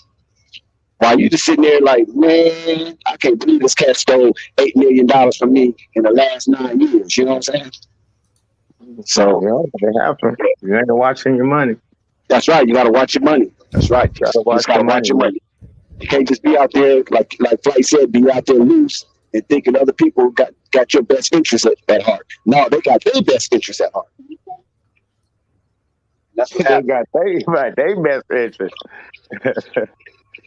They see you as a lollipop. They see you as a lollipop. You know what I'm saying? Like, look at this lollipop right here. So if you ain't got no good structure or like a good support system that covers you, like how the Ball family is, I know that this didn't happen with Allen, but but that was just luckily it was just $1 million. Right. Even though it's a lot, but they recovered. Right. And see, and you live and you learn. You know what I mean? Right. You live and you learn. So, it was a blessing in disguise. Okay, he's a snake. Glad we didn't go no further and get into being years. And like you said, next thing you know, he up 8, 9, 10 million, Right. So he got it from each and every one of them. 3 million from one, 3 million from the other, and 3 million from the other. You know what I'm saying? He only just got one. Right. Before the other ones, came into their own. So yeah, exactly. So when you have a nice knit family, because when you see the Ball family, when they go out and they support each other, you see they deep. Right. You know what I'm saying? They be deep up in that spot. 3, 4 uncles and cousins and they deep. You know what I'm saying? And there's some big boys. You know what I'm saying? Because a couple of them I didn't even show, but yeah, all his brothers are big. That's for huge men. Oh yeah. Right. You know what I'm saying? Yeah. They got about 5 or 6 hoop jogging size. And it was crazy. Now you got the new generation. They all 6'6". They even taller. Right. They're like, damn. But then I remember stepping up to Andre Ball, right? Because I didn't think he was that tall. And so I'm looking at Hoop, because I brought Andre Ball over for Hoop could interview him, right? And Hoop Jogger interviewed him, big shout out to Hoop Jogger. He interviewed him, said a few words and everything to him and all that. And I'm looking how tall Andre is and how tall Hoop is. I'm like, dang, I didn't know Andre was that tall. What he about the same height as Hoop? Hoop Jogger says 6'7", right? Yeah, that's what I'm saying. Is he about the same height as Hoop? Yeah. Yeah, damn. Sure yeah, so they got I didn't know that. I thought he was probably like 6'3". You know what I'm saying? 6'4". Nah, that dude was like 6'6" or something. Yeah, he was always long. Hey, so what you think about his game? Did you get to really analyze? Yes, I did. I know you were working. Yes, I did. I'm glad you asked me that. Yes, I did. And he got a smooth game. He's mild-mannered. You know what I'm saying? He allowed me to kind of side coach him from the sidelines. You feel me? Right. And he kind of responded a little bit, but he was kind of laughing at a lot of what I was saying too, though. But yeah, he's a very coachable player. He's very pliant, That's the word we use. Very pliant. You know what I'm saying? And Right. and the boy got crazy hops. He went he Yeah. went in, I see. he went in for a dunk, right? To try to dunk on this cat, and he got fouled. He missed the dunk, but he got fouled. But he was so high above the rim. I was like, damn, I didn't know that dude can jump like that. He It's looked almost like if his shoulder was at the rim, and he he took looked off like a from real serviceable player though. I mean, I'm wondering a what's smooth going on jumper. with his career. But he's in college still. He's still in college. Okay, 'Cause because yeah, I he mean, going to I think Pacific. yeah, I'm like, every time I see it, especially a little bit that I seen on the Drew League footage that I got to see them Yeah, play. he ain't going hard in the Drew League. The only one that's really going hard on that BBB team is Curtis Hollins, Hollywood Ray, and they got this cat named EJ that we interviewed on Flight Sports TV out of Tennessee. He played, he was a volunteer, Tennessee Volunteers, but he's from LA. But he played in Tennessee. That's where he got his scholarship from Tennessee, University of Tennessee. Right, right. So now he got a smooth game too, and I can see him playing at another, at the next level. EJ, I can see him playing at the next level. But You know what I'm saying? you don't see Andre getting up there. It's gonna be tough for him because he's so mild mannered and laid back that he's gonna be competing against other people that's thirsty. So if he don't get that grit, he almost feel like Lonzo. Now I never seen Lonzo like up close where I can talk to him and get a feel for him. I seen him on the Lakers. You follow what I'm saying? While he was on the Lakers, but I wasn't doing no communicating with him. You know what I'm saying? I had good seats, but I wasn't communicating with him at all. But with Andre, he kind of gives me that vibe when I watch Lonzo on the court. Lonzo don't say anything, you know what I mean? But he'll put his head down, he'll shake his head, or he'll kind of walk off to the side, if the play don't go according to the expected. And I noticed that, and I didn't really like that, you know what I'm saying? Because I thought that he should be a little more accepting of what's going on out on the court. You feel me?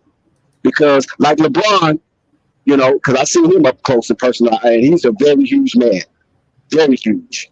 And he got these square shoulders like Giant Robot. You remember Giant Robot? Damn, did my mic go off? Anybody check? Can you hear me? Mic check. Yeah, I can still hear you.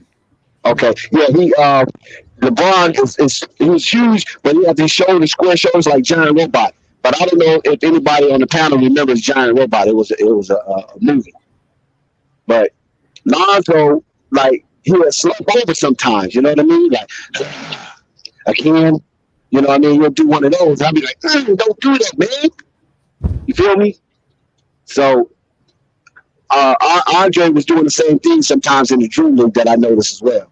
He'll kind of be like, here we go, another turnover. But he won't be involved in the play. And that's something, that disposition, I don't know how that will carry over to the next level when you got cats trying to eat, trying to get out there for bread and meat. If they don't win, they don't eat.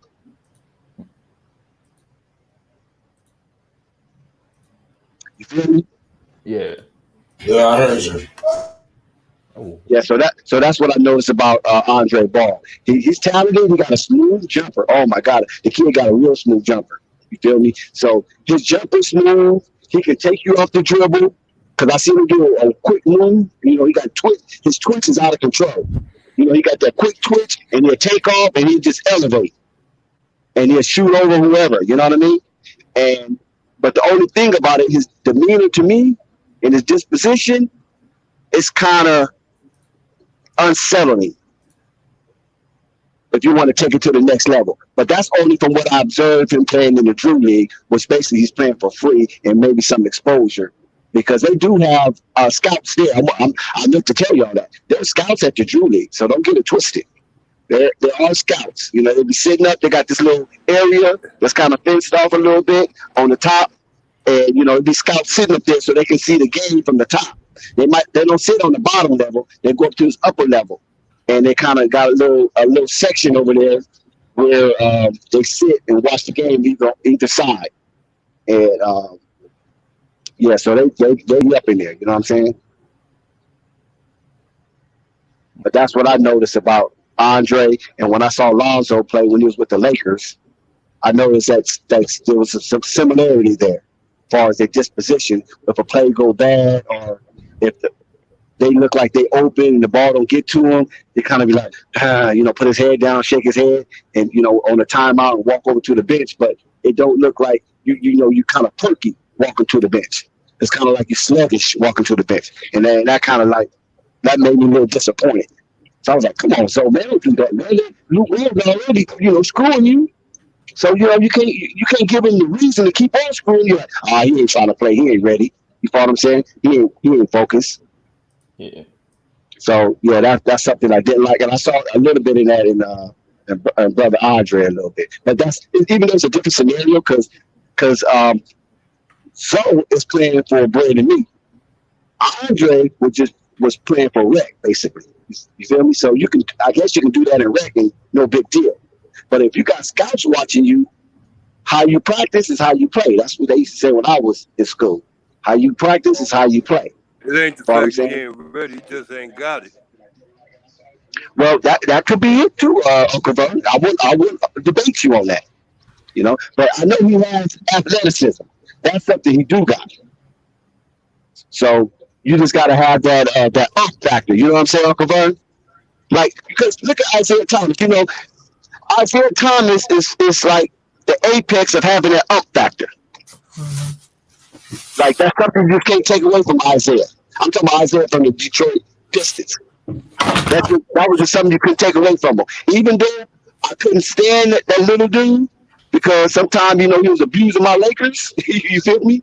And I couldn't stand that little dude. But you knew, by me being a little guy, you knew, like, when I play ball, I don't play like Isaiah.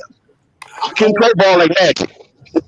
I would like to disagree on something, right? And I hope the chat is actually listening. I would like to disagree on LiAngelo being on the bench. Why would I disagree? Here's what I'm saying. Why would I disagree? And if you hear this, I think you'll see why I'm saying this. I feel like if your choice is to get Zoe this offseason, that means you're investing on all three of the Ball brothers. And if you're investing on all three of the Ball brothers like that, you're saying, okay, let's give it a shot. Let's give what Lavar been saying. Put all three of them. You got yourself a championship winning team. Okay, so why won't you do it correctly with all three of them starting? Because think about it. Let's say Lonzo and LaMelo, something happens where they're not really winning like that. Maybe it's something ain't connecting with the team on the new pickups they got, whatever big man they pick up. Something just ain't gelling right? Watch LaVar go, well, watch Michael Jordan go, well, hey, LaVar, I tried it out. I was the GM to try out the three Ball brothers. Guess what LaVar gonna say? Well, Jello ain't starting. And then if you do that, and then you know what Michael Jordan and the media and the fans are going to say? Oh, there's no excuse. There's no excuse. You said put them on the team, all three of them. There they go. No excuse. We don't hear that excuse. I know it wouldn't work. Michael Jordan might just believe it to me and go, hey, you're right. I gave him a chance and it didn't work. So why put Jello on the bench if you're saying, let's try this out? If you're going to invest the money in LaMelo, you're going to invest the money in Zoe. Why? And you're saying you're giving a chance for Jello a shot. Why would you not do it correctly? Start him.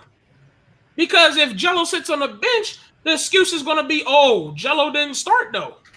And I know that's what LaVar's going to say. Well, you didn't start my boy. You didn't start Jello.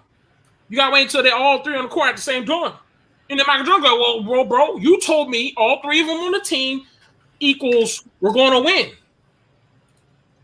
And if they don't win, they say Zoe and Melo is not gelling with the rest of the team and they ain't winning, they're going to be like, hey, we give you your shot. We gave you the shot. All three of them on the team. Why y'all not winning, like we said? And if LaVar gives the excuse of, hey, you didn't start Jello, then guess what the media is going to say? Guess what the fans is going to say? Guess what the haters are going to say? Oh, no, dog, that's an excuse because you didn't start. That's an excuse. I knew it, Jello. Y'all was trying to hype these boys up, and they're not even winning. So why would you not do it correctly? That's all I'm saying. If you're going to really invest in this 3 Ball brothers, do it correctly. Why put them on the bench if you're going to do this? You might as well try it out the correct way. Let me know how y'all feel about that, panel. I agree. Is Uncle Bird in here? I don't think so. I didn't. Oh, he left? I agree with you, Ray. I mean, you didn't say nothing. Well, I can try to debunk that or destruct your. Fuck. Huh? Now, why you say that, Uncle Vern? Why you say that? Why? What you mean? Why is stupid for Jello to start? What you mean? I think you might have muted his mic. You might have muted your mic, Uncle Vern, because we don't hear you. But I don't think it sounds stupid at all. You know, I believe that it's just gonna be. Listen, whoever Casanova, because I can tell you're already misunderstanding what I'm saying. Chad, I hope you're hearing. Look here. Go ahead, Laverne. Look here, I'm on a delay. Hey, but look here, I'm on a delay. But this is why I say that sounds stupid as fuck. It ain't to be that old Bello, the Jello, and all that, and Lonzo ain't working out. That's right there. Like I said before, that's some stupid stuff a person to bring up. What if that don't happen? What if this don't happen? Terry Rozier got 1 more year left on his contract. He can wear that number 3 until the end of the season. Jello will be able to improve himself as far as being on that team, as far as running and being able to play on that team.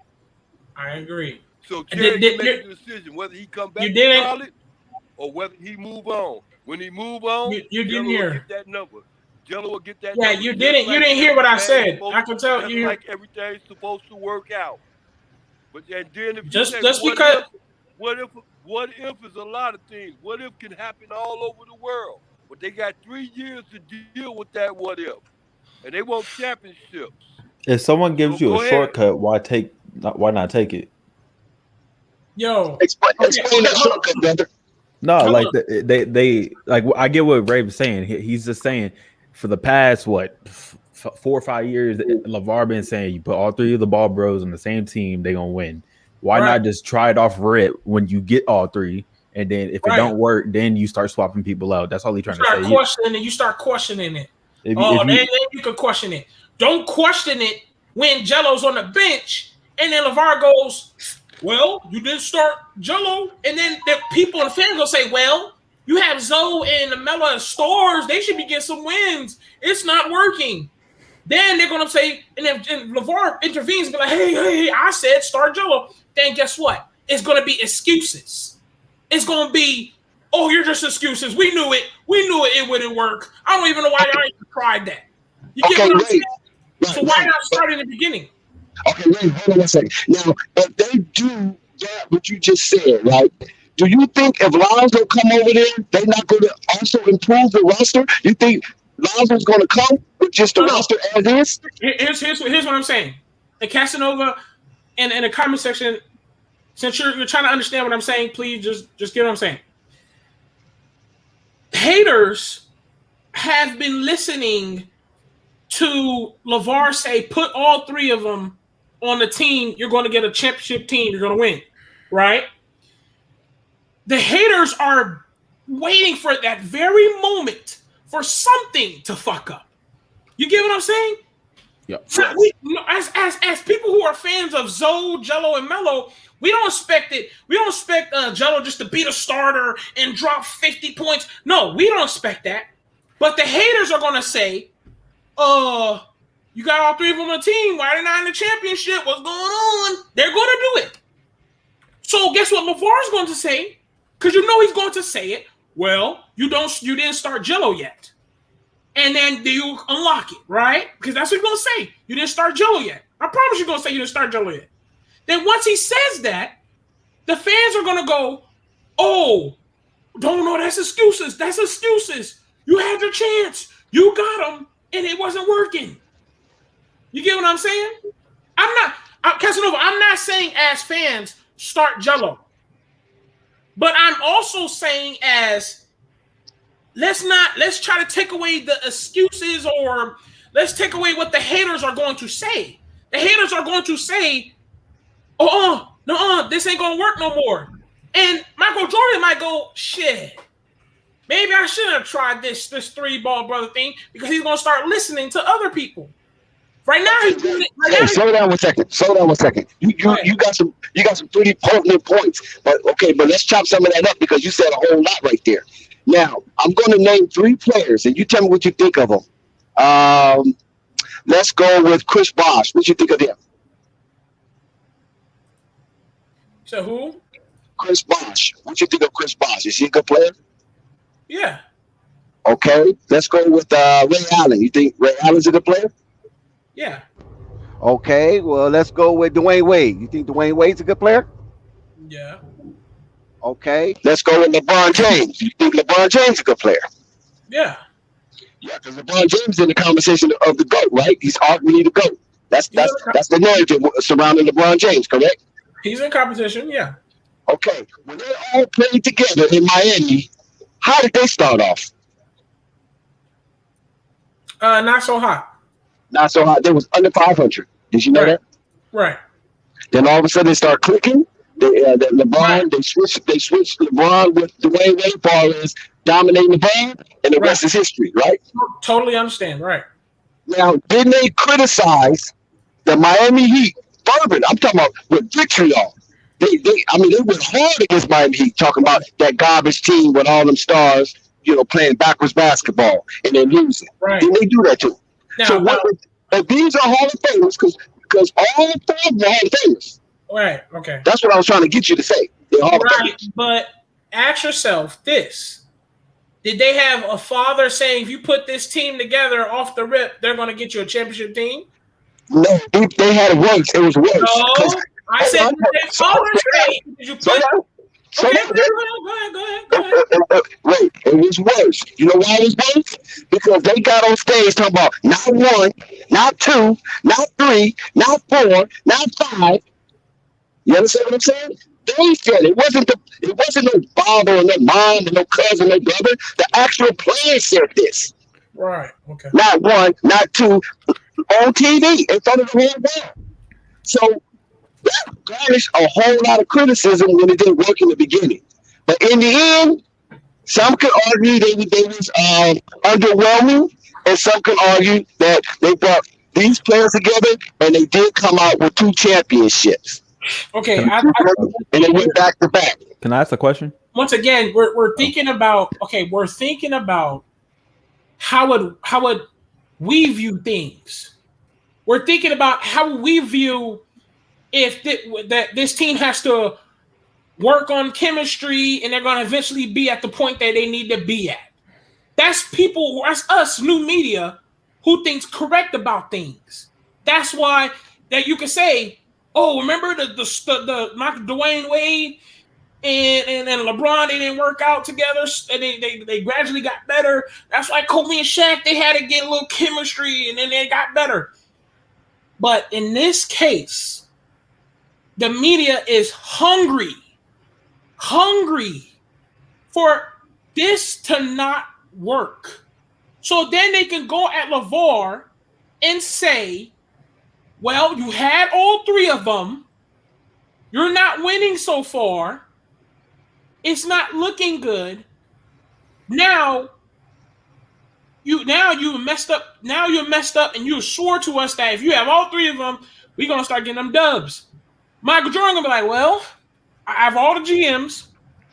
I did it. We're gonna fight this out, and I'm gonna get Zoe, spend the money. We're gonna invest in Melo. We're gonna build around him, do fast pace. And LiAngelo, he could come off the bench, and he can get into the offense, learn it, and then he can eventually start with his brothers. Cool. The difference. Listen, if he starts seeing the goals, but wait. You make a good point. Hold on. When you make a good point, don't bury it by keep talking. That's called loquacious. Don't bury it by keep talking. Make your good point, and then let the panel respond to that good point. You know what I'm saying? So when you mention that, let's bring it back to modern times. Okay, modern times. What do you think of James Harden? What do you think of Kyrie Irving? What do you think of Blake Griffin? What do you think of LaMarcus Aldridge? What do you think of Kevin Durant? All on the same team, didn't win anything. Correct? They weren't necessarily in the right situation to win. They were in a good. Stop. Hold that. Did they win a championship with all those players? Yes or no? I mean, only two of those players were half the players they were. Archers had to go at a heart issue, and but you just said, but you just said they're going to make excuses. Are you making excuses? Okay. Okay. You understand what I'm getting at?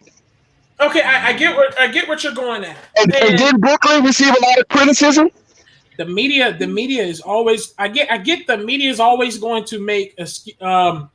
I get the media is going. The media will always come after you. I get that. They always come after you, no matter what you do. Okay. But so you got to understand. Here's my thing. Oh, let the brother answer. The brother has something to say, Ray. He has something to say. Who? No, you can go ahead. I can't see no names. Okay. Doesn't a media talk a little bit differently than other people than LaVar? Because when it comes to LaVar and the Ball brothers, they act a little bit different, though. They're trying to shut them down. Now, separately, right now, they're trying to hype it up because they realize Melo's getting that media presence, that ticket sales. Zoe is a hot commodity on the free agent. So they want to talk about him. But you don't think they're ready to shut him down? You talking about LaMelo? LaVar. Well, they always want to show them ownership. He preaches ownership. He don't preach mergers and cooperation. He preaches own your home. You know what I'm saying? So if you own your home, who's going to make money off of you? They can make money with you, but who's going to make money off of you? And this system eats up its talent. You know what I'm saying? This system eats up its talent. So they want to make money off you, not make money with you.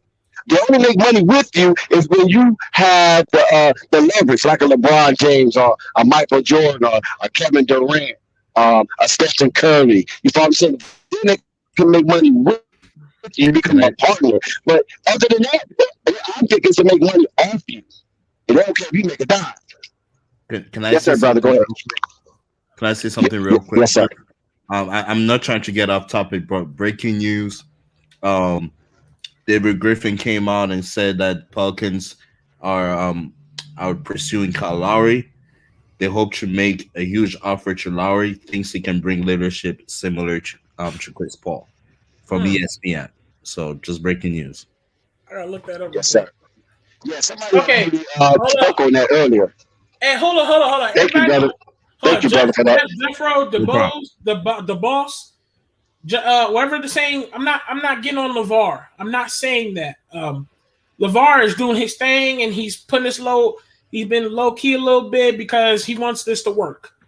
Here's what I'm saying. If just hear me out. If all I'm saying is if Michael Jordan is actually taking a chance on all three, right?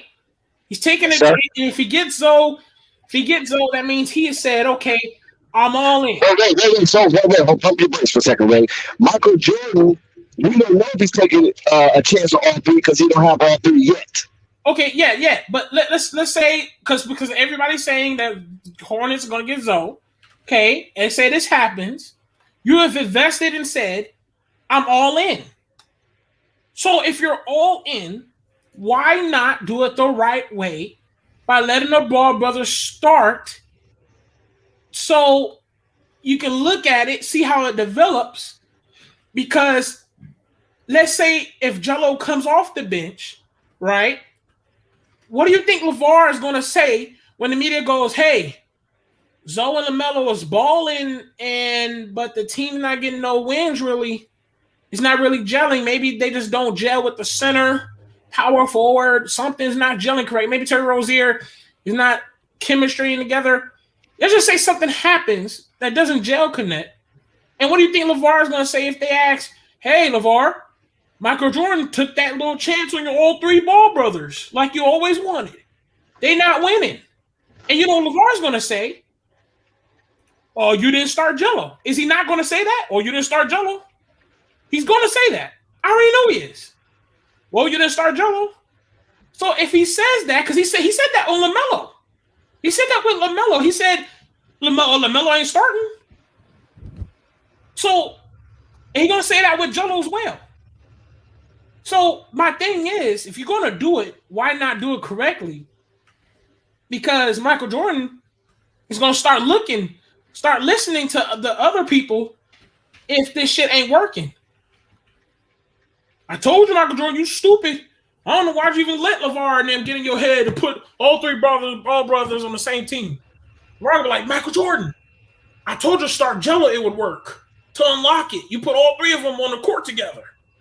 And Michael Jordan be like, I don't believe you now, man. You know, people starting to look at me stupid for trying this. You get what I'm saying? So why bench Jello? Okay, don't people already look at him stupid anyway for what he has done to the Charlotte thus far? Can it get any worse? But you see how he's been handling it, right? You see how he's been handling being a not good of a GM. But imagine handling it when you take a chance on Team BBB when everybody been trying to shoot that shit down. And maybe this is the reason why he's pivoting from the way he used to manage and operate the Charlotte Hornets once Melo arrives. Because he has never had that type of player in Charlotte. And I think in the history of Charlotte, I mean, Grandma Moore was pretty pulverizing, but I don't think Grandma Moore is as pulverizing as LaMelo Ball, because LaMelo Ball has a universal appeal, where Grandma Moore had a national appeal. So Jordan understands that because he's a mogul. Don't forget, Jordan is a mogul. Right. Follow me? So moguls think different. Moguls think global. That's one thing about a mogul. They think global. That's why they give him a whole different title. So maybe he might do it right, Ray. You know? So Uncle Vern, the way that Uncle Vern always put it, why not? Right. That's why I don't know why Uncle Vern has an issue, because I'm going with the Uncle Vern. Why not put all of them together? Let's get this shit going. If you're going to do it. And Casanova in the comment section, please, you're not I think you're misunderstanding Heavenly. In basketball sense, I understand to put Jello on the bench, let him learn the offense, get him some shots, get his feet wet, and then he'll probably eventually be in a starting lineup later in the year, maybe next year. I totally get that, Casanova. That's basketball sense. I'm not talking basketball sense.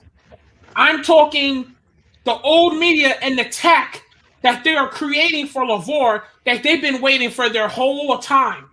For 4 years, they've been begging to see all three of them on a team and to finally say, we can shut it down. You get what I'm saying? If you put all three of them on the team, let's say Melo and Zoe just don't gel with somebody, it ain't really getting that much wins. The fans are going to pour into the comment sections, and we're going to be the ones trying to defend it. And then the comments are going to be like, oh, well, you got all three of them on the team. Why they not winning? LaVar said, so why they not winning? And then guess what LaVar's going to say? Oh, well, Jello didn't start, though, to unlock it. That's why I say I'm not talking basketball sense, because if I'm talking basketball sense, I agree. You're supposed to put Jello off the bench. No, to Casanova, you have to, bro. You're not. It's not flawed, my guy. If you talk basketball sense, I agree. I agree that Jello has to work in with the offense and then connect with the starters and learn the offense, and then he's in there. He hasn't played, whatever. I get it. That's not what I'm. But wait, this is what I want. This is what I want to challenge on that. Even though you feel that they might come at LaVar like that, but you gotta give it some kind of a grace period in order for it to show if it's going to work or not work. Right off the bat, you cannot expect them to go like the Houston Rockets. Remember the Houston Rockets with 14-0 or 16-0 coming out the chute in the 1995 season, I believe it was. I don't know if you know that history. And the reason why they were so successful coming out the chute, I think that's a record, like the consecutive record of opening day games to their losses, like 14 or 16 in a row, straight. And the reason why they were successful because they had already been champions, and they kept the team. They ran it back. You feel me? So you can't expect the Charlotte Hornets coming from the depths of where they came from to come out the gate with all cylinders popping. And when you got new faces and new places. I mean, that's just unrealistic. Anybody that expects that, come on, man, they're moron. That's a moron. You know what I'm saying? Or even more than a moron, an imbecile. That you expect a team to come out the gates with all cylinders pumping when they have new faces and new places. Now, I'm not saying it can't happen, but to expect it to happen, that's one thing. So I wouldn't think, like I said, I would think that anybody who came with that argument, it can be very well deconstructed. Yeah, instantly. And Casanova in the comment section, I wouldn't worry about it. And Casanova in the comment section, I totally understand what you're saying. And even Dex is explaining to me the same way I think you probably explained to me. I agree. Basketball sense, you want to put him to learn the offense and get warm, get the rhythm. I get that. You know what I'm saying? I get that. I get how it goes. You don't want to just jump him in, just bounce him in there like that. I get that. That's I don't know why you're not clicking. Like, I get that part. And Jarrell Payton, please don't disrespect. Don't disrespect. We all want LaMelo and all three of them on the team. That's what we're talking about. I'm just saying. No, say it like this, right? Say you play devil's advocate. That'll clear everything. So that shows that it's not. I'm not saying this. I'm just playing devil's advocate. Yeah, I'm playing the scenario of, what the old me is going to hit if something don't go correct. Like, they're going to be ready. You know what I'm saying? We're okay. We're all into this. All three of the Ball brothers together, and I agree. And I'm saying, if you're going to do this, let's do it correct with all of them starting. And I'm just saying, I would like them just to start and let it flow, let them work on it, see how it goes, develop it. But I'm just trying to, like, I don't know. It's almost like I'm trying to deny the horrible media before it comes. I guess, like, I'm kind of like stinking into the future, because I promise you, we're all going to be back in the same stream talking about why the Hornets ain't winning, and Lavar Ball quoted, because you ain't started Jello, and then we all going to be talking about it. I bet you. I bet we're going to be on the same stream trying to, like, why the Hornets ain't winning. And we all going to say why they ain't winning. And we all going to probably say, they're not gelling with the power forward or something. We're going to say something. We're going to say something why they're not winning. But the media's going to go, well, you had your chance. You had your shot, LaVar. You know what I'm saying? You had your chance to have all three of them. Why it ain't working? Right, because the LaVar haters are in the bushes right now. Like back in the day, we could say Allie Wishes come out the bushes. You know what I mean? Right now, Allie Wishes is in the bushes. Yeah, so, all haters are quiet right now. And that's how we want to keep it. Exactly, and that's what I'm saying. The haters are really quiet right now.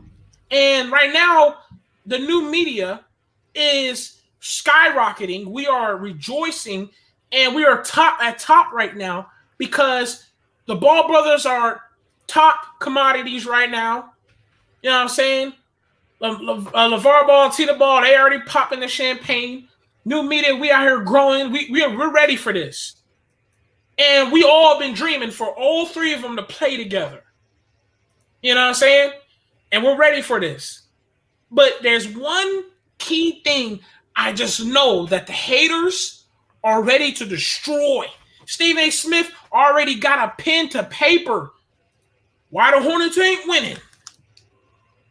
We don't worry about old media. That's the whole point of Rave.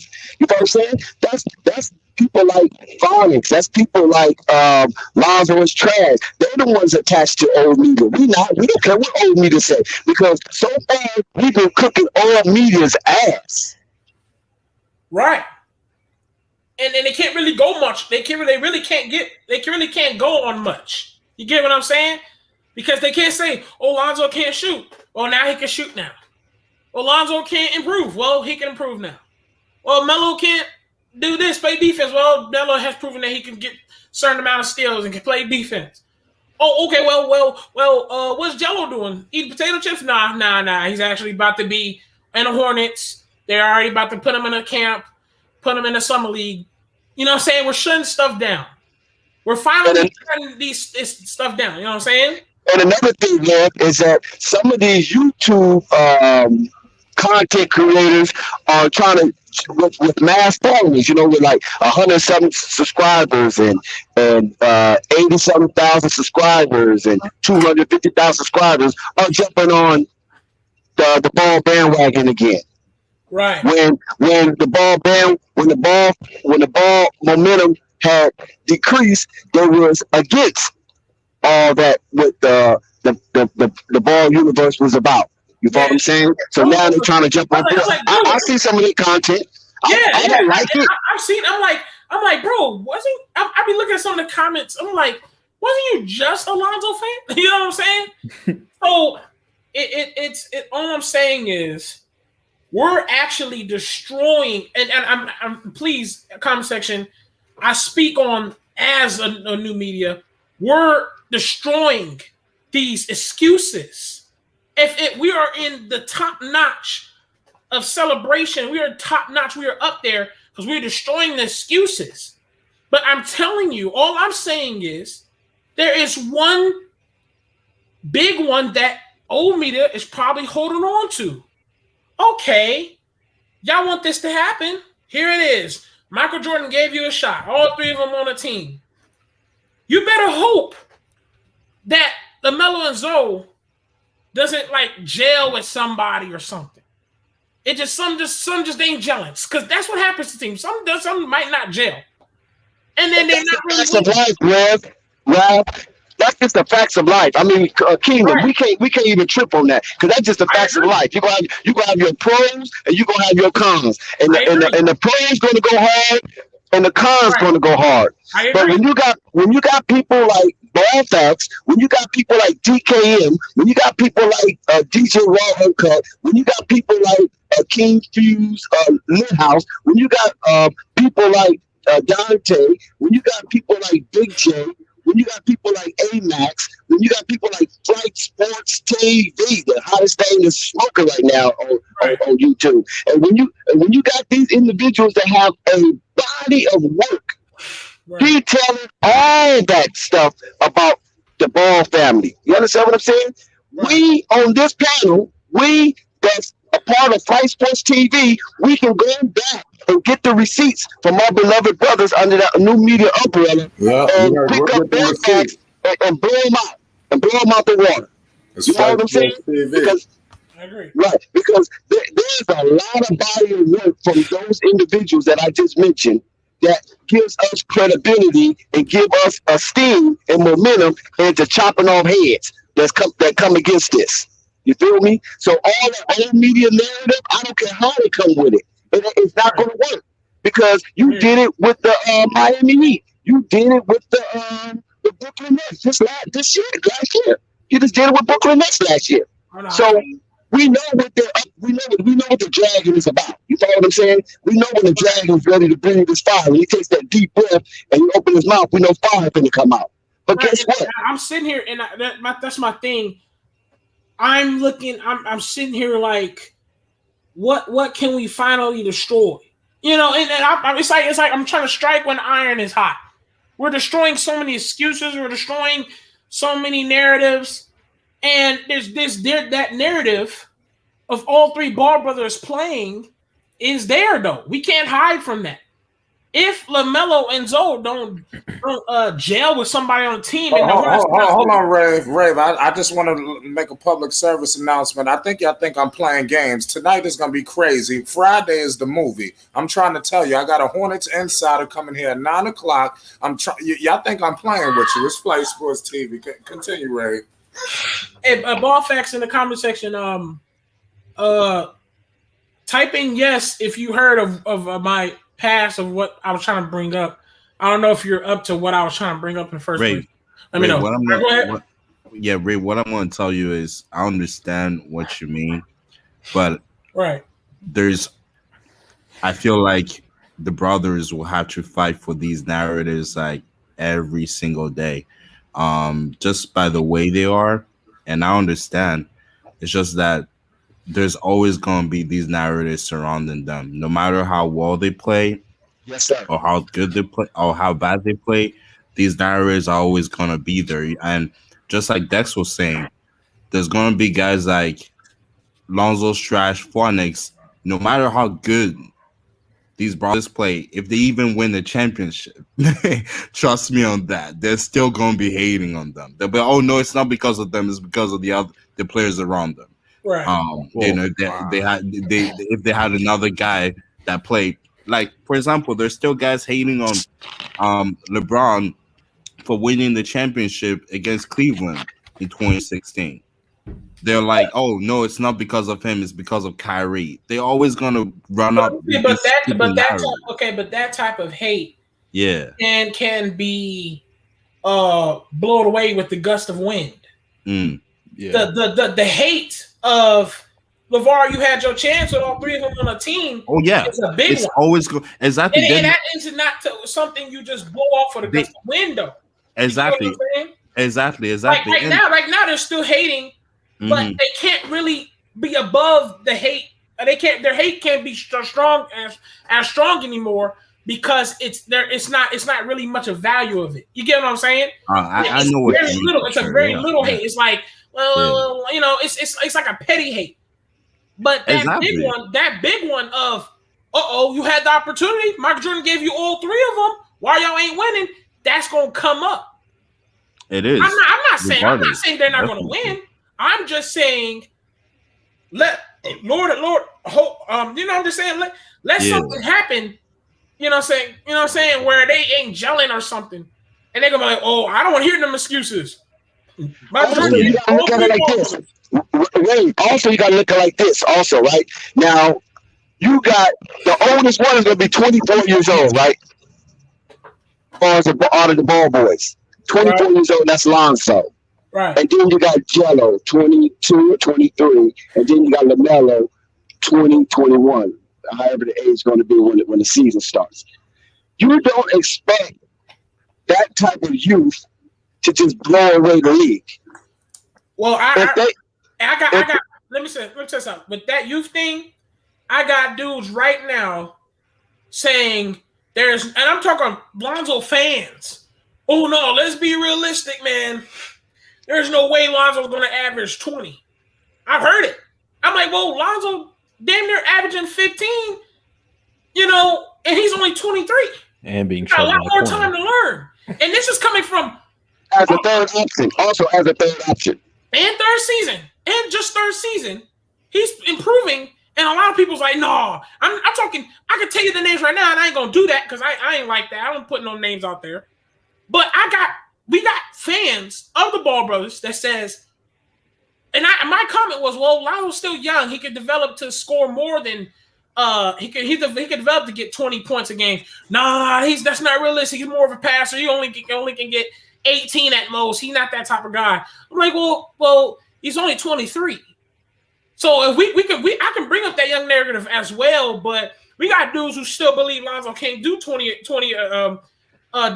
year. Something bigger than this. Let me add to what you're saying. To deconstruct that kind of hate is so easy because you can say like this. Well, okay, if you don't think he's going to average 18 a game, then how many players that you know come in young as Lonzo came in and transformed his whole package? Right. Not part of his package. His whole package, and the foundation of his package was his jump shot. Wait, can I say How something? many? Yes, sir. Go for it. All right. So before like you go deep into it, like so we all here know how once Casanova, yeah, someone had said, and this was Lonzo fans. I promise Lonzo fans came in. I'm not talking about me. That said Lonzo can't average 20, and I'm like, well, there's a possible chance that Lonzo can average 20 because he knows how to definitely his game is improved where he can score 20 if he wants to and average it. And it was like, nah, I don't believe that. And that'll never happen. And they said they'll never happen. These are Lonzo fans. So trust me, that's all I'm saying. All right, go ahead, keep going. So we all know how versatile Lonzo's game is because we all watch a lot of his game. But the thing is, we're all not NBA casuals. The people that empower all the haters are NBA casuals because they have this preconceived notion of how good Lonzo is based off the year.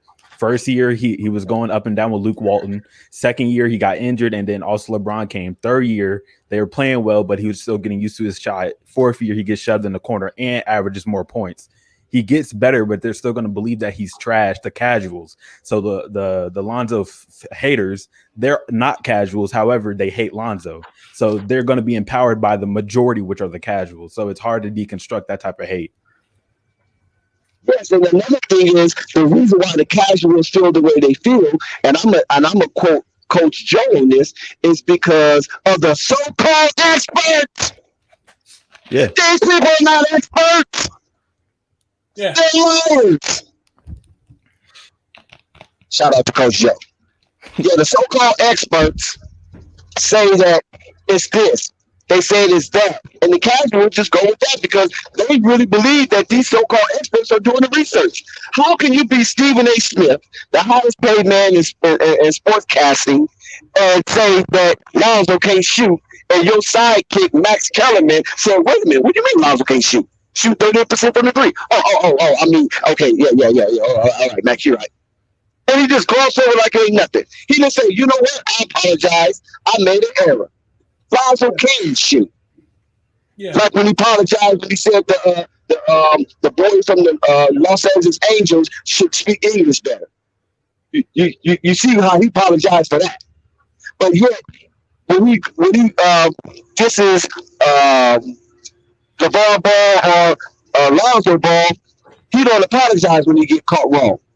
He just gloss over it like it ain't no big deal. So what?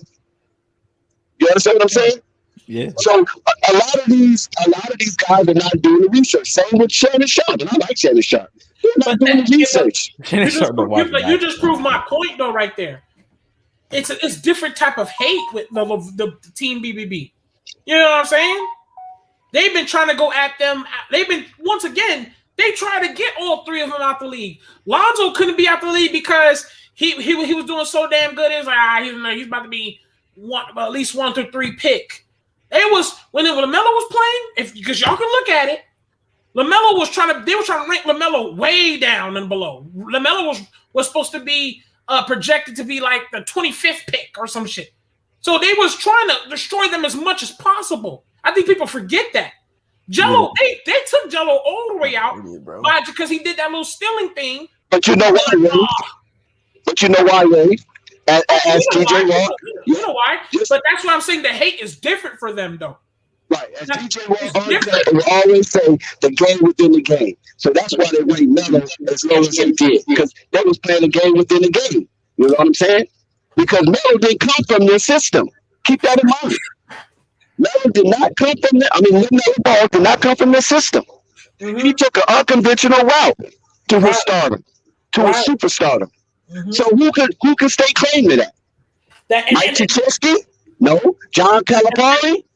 No. And LaMelo was trying to go fully back to high school. They were trying to we don't know if he's eligible, contracts. And that's my point to everyone. It's like, that's why I feel like that big narrative of, you had your chance. You got all three of them on the same team is going to pop up. Because they have that. They have the. What's the goal? What's the goal? The first goal is to get them all on the same team. The second goal is to get them all to start at the same time. And the third goal is to win championships. Right. So let's get the first goal first. Right. So we'll watch that old media narrative. Then two, let's get them started all at the same time. That'll be history because that never had happened. Three biological brothers starting at the same time on one team. And then the final is the championship. Right. Even though Antetokounmpo's three brothers got championships, but they didn't do it on one team. Right. You know what I'm saying? So it's all good. Hey, accept the hate, enjoy the hate. You know what I'm saying? Because like Pope said, there's never fuel for the fire. Because all we're gonna do is burn him. We're gonna gut this dragon. We're gonna leak all the fuel out of his belly, and he won't even be able to blow out a match. So that's all. That's what we're here for. You know what I'm saying? And that's why we're a unit, we're a brotherhood, and we're united. You know what I'm saying? This ball universe is like a whole nation, man. And that's what's good about it. So and Flight Sports TV, you know what I'm saying? He give it a lot of voice to the voiceless, as Pope said. You know what I'm saying? And we're gonna get him. He giving us an opportunity to get him. You know, shout out to Flight Sports TV.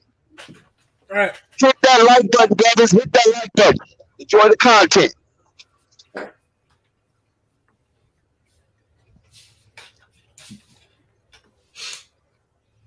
So yeah, it's gonna be all good, and we're gonna welcome it. And that's why I always say, once we do the research and we welcome these old media narratives, and we come and bust their head. See, Flight Sports TV give us the opportunity to bust their head. You follow what I'm saying? So we all get up here, and they try to come up in here and expose themselves. We're gonna crack them right upside their head with facts. With ball facts, with AB the hero facts, you know what I'm saying? DJ Well Cut facts, sports TV facts.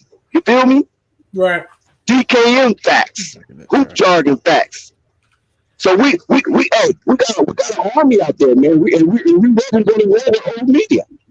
So bring them up here if you want to come against the Ball family and facts. Bring them. We're gonna crack their head because these brothers have bodies of work that we can go down a video timeline and find something that will suit the topic that will bust these haters out the water. So let them talk. Like, you know, and I'm quite sure they come to Flight Sports TV and start to steal a hearing. Yeah, we know you in here trying to steal a hearing. It's okay. Take it back to your old media boss. We don't care about that. Because we're on that facts train, and we ain't getting off of it.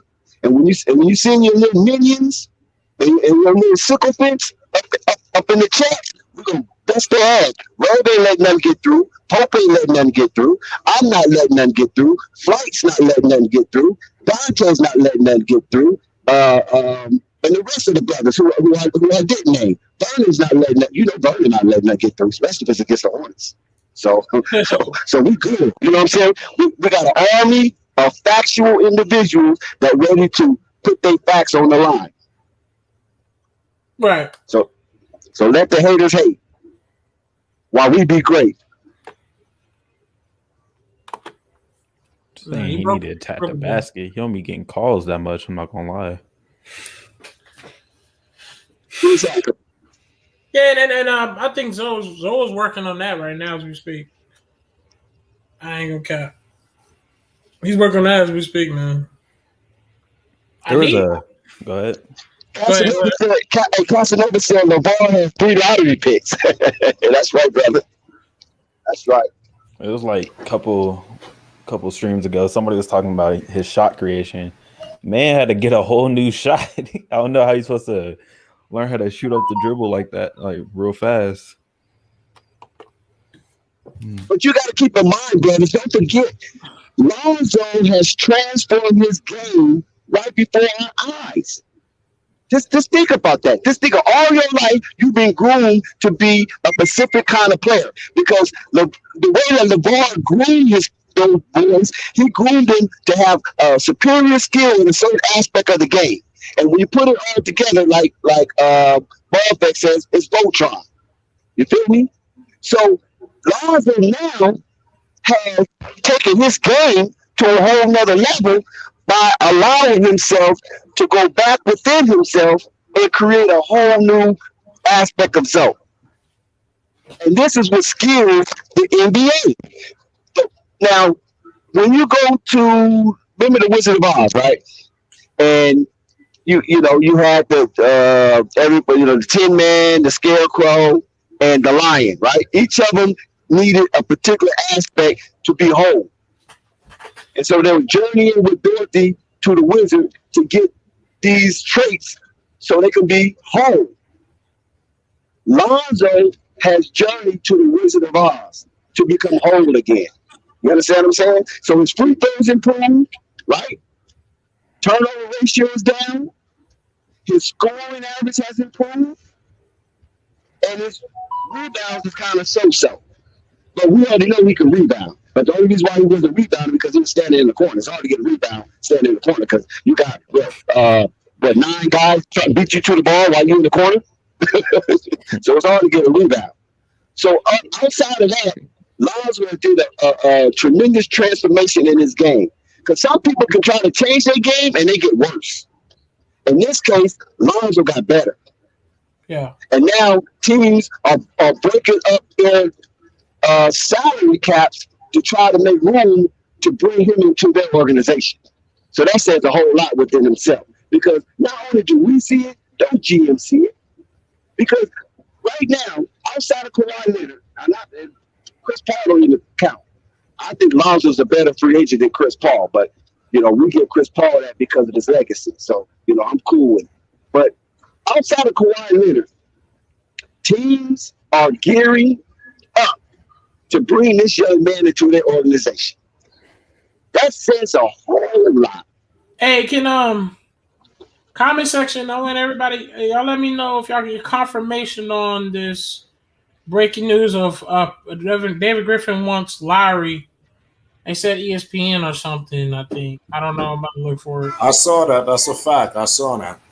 Where is it at? I'm trying to find it, though. I don't know. They said they're going to be aggressive. They're going to offer him the big bag. Where's it at, though?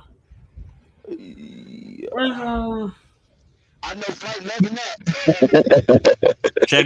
check Bleacher Report. Bleacher Report. They reported that and they listed ESPN as a source. If they don't get Kyle Lowry, Pelicans are gonna look real sad next year. But Kyle Lowry he's not even in the top 5, right? It really depends on the situation, to be honest. Okay, brother. Explain what you mean by that, please. He's top player, but he's not one of the point guard.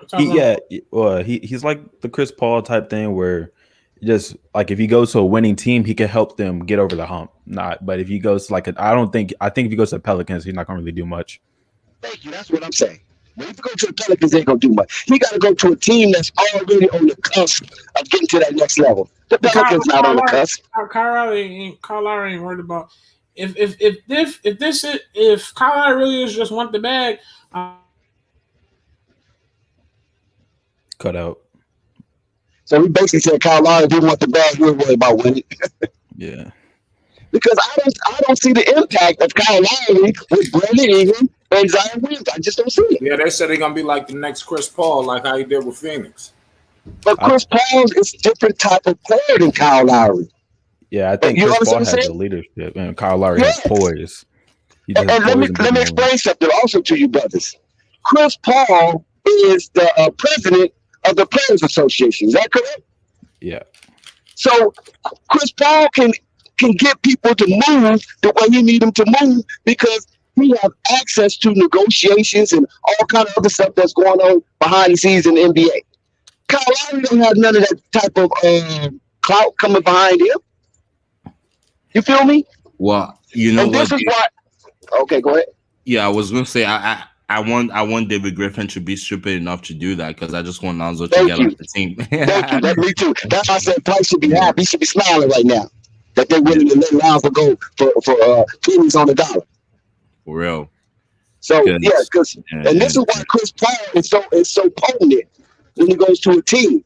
Now the only time that didn't succeed is when he went to Houston because they succeeded. He just got hurt. No. It didn't succeed. No, he just got hurt. They were 3-1 on the Warriors with KD. No, sir, brother. Brother, this is what I'm trying to explain to you. Close on the accounts and horseshoes, okay? Not in the NBA. So even though that's the case, you can say Kevin Durant too. He was 3-1 on the Golden State Warriors. But Chris Paul went to the finals this year. James Harden haven't even sniffed the finals. So this is why I'm saying that was a failed experiment, because they thought that Chris Paul would be able to take him over the line and get him into the finals, but it didn't work. He got hurt. It doesn't matter. I get what you're saying. Yes or no? Did LeBron James get to the finals this year? No, he got hurt too. But that's different. That's different. That's like when Kyrie got hurt. Like that season, it was a failure because LeBron's only goal is winning. But Kyrie, hold on. Let's chop that up. Kyrie got hurt, but they was in the finals, correct? But they didn't win. But they didn't win. Like you said, they didn't win. No. I'm not talking about winning. No, I'm talking about getting there. If you get there, you got a chance to win. They didn't get there. That's what I'm talking about, Earl. Because 3-1, he got hurt. It's like a 95% chance to win. I understand your sympathy vote. Trust me, brother. I understand your sympathy vote. You follow what I'm saying? But that just don't cut it, because they were designed to get to the championship. They were designed to beat the Golden State Warriors. If you can remember, they put that Houston team together on that aspect to beat the Golden State Warriors, and they didn't do it. Just like the Clippers. The Clippers had who the Clippers had the 3-1 league on? Was it Houston? That 1 year? That's been a long time ago. But I'm just saying though. And they consider it failed. They don't care. You got 3. Okay, but also you got to remember that team, the Clippers you talking about, they were not playing arguably the best offensive team we've ever seen. Arguably, it's up there with the Nets right now, because they had sympathy. You get a sympathy award. I give you that. You know what I'm saying? You get a participation trophy. That's cool. But they were designed. That's the whole point. They made that team small ball. Houston was a small ball team to beat and combat the Golden State Warriors, and they did not complete the mission. That's all I'm saying. They just didn't do it. Now, when CP3 went to the Phoenix Suns, he got there, brother. He had a chance. Not only did he get there, he won the first 2 games.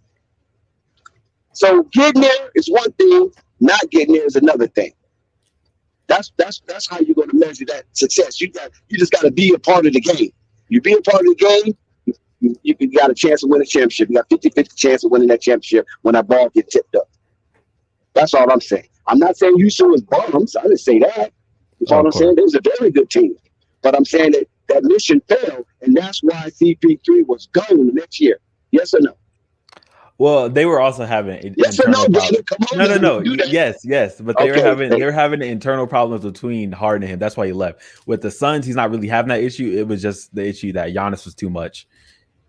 Like that's the only reason they couldn't win. And everybody got hurt in the West. So I love Chris Paul. I wanted Chris Paul to go to the finals, but he didn't. Like if you think about it, for both sides, Giannis too. KD was 1 inch over the line, and LeBron got hurt. Jamal Murray was hurt. Like it was a cakewalk for both. You know what they consider that? You know what they consider that? You know what they consider that? It wasn't meant to be. See, when you look at all those little intricacies, it just wasn't meant to be. You know what I'm saying? And so for Phoenix and Chris Paul, it was meant for them to be in the championship, but it wasn't meant for them to win the championship. And we went over that earlier when Antetokounmpo blocked Andre Ayton alley-oop. How often, if you do that same play 10 times out of 10, how many times you think Antetokounmpo make that play? Probably just that one time. Out of 10? 9 out of 10 times on that play. How he made that play? When you break that play down, see how he made it? He guarded 2 people at one time, but then that space, probably 9 out of 10 times, Ayton gets that dunk. I'll give him 3. But it's just a good recovery. He had a good recovery on that. I'll give him Giannis gets to the ball 3 out of 10 times because 30%. That's hard, brother. For that type of play, degree of difficulty. He's 6'11", stupid athletic. How tall is Andre Ayton? How tall is DeAndre Ayton? He's 6. I completely get what you're saying. I know what you're saying, but all I'm saying is you gotta remember, Giannis is like one of the freakiest athletes we've seen since Wilt Chamberlain. Yes, that's why they call him the Greek Freak. I agree. That's why I give him 30%. That's pretty high though, because you got to remember now he's being challenged by Devin Booker, Suns' best shooter, and one of the best young NBA talent in the league. He's being challenged, and he's a scorer. He's being challenged. So he had to think so fast. You understand what I'm saying? So fast to stop where he stopped to be able to make the recovery to get back to block that shot. And you think he'll do that 3 out of 10 times? I don't know about that one. That's a tough call right there, brother.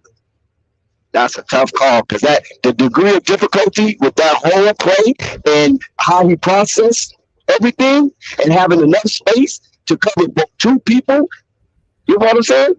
And make the play. Woo-hoo. That's tough. You talking about the same man that took 2 steps past half court and dunk. So I give him 30%. I know, but okay, what about also going backwards? Because you remember he had to go backwards. It's not like he was, facing it. He looked at what's name, turned and went back and got it. Jumped kind of backwards, right? Didn't he jump kind of backwards a little bit? Yeah, I remember the play. I get what you're saying. All I'm saying is I learned after this playoffs, this final series, I learned not to doubt Giannis. I'll give him his 30%. Well, that's a tough one. Okay, we run with that 30%, but that's still below average, though. Yeah. That's still below average. But like you said, that was a very tough play, and I'll put that up there with LeBron block on Andre Iguodala to bring the Cavaliers back to win that game. Because if Andre Iguodala make that shot, I think that game's a wrap and no chance. So, yeah, that was a good one. Yeah, I agree. So what do you explain yourself about Kyle Lowry? Now, why do you think the Pelicans really want Kyle Lowry, and what type of impact Kyle Lowry will have?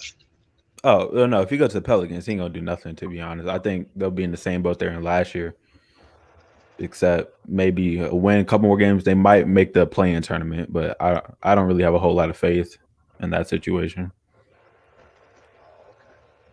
You said it might make the play-in tournament in the West? Woo-hoo. Yeah.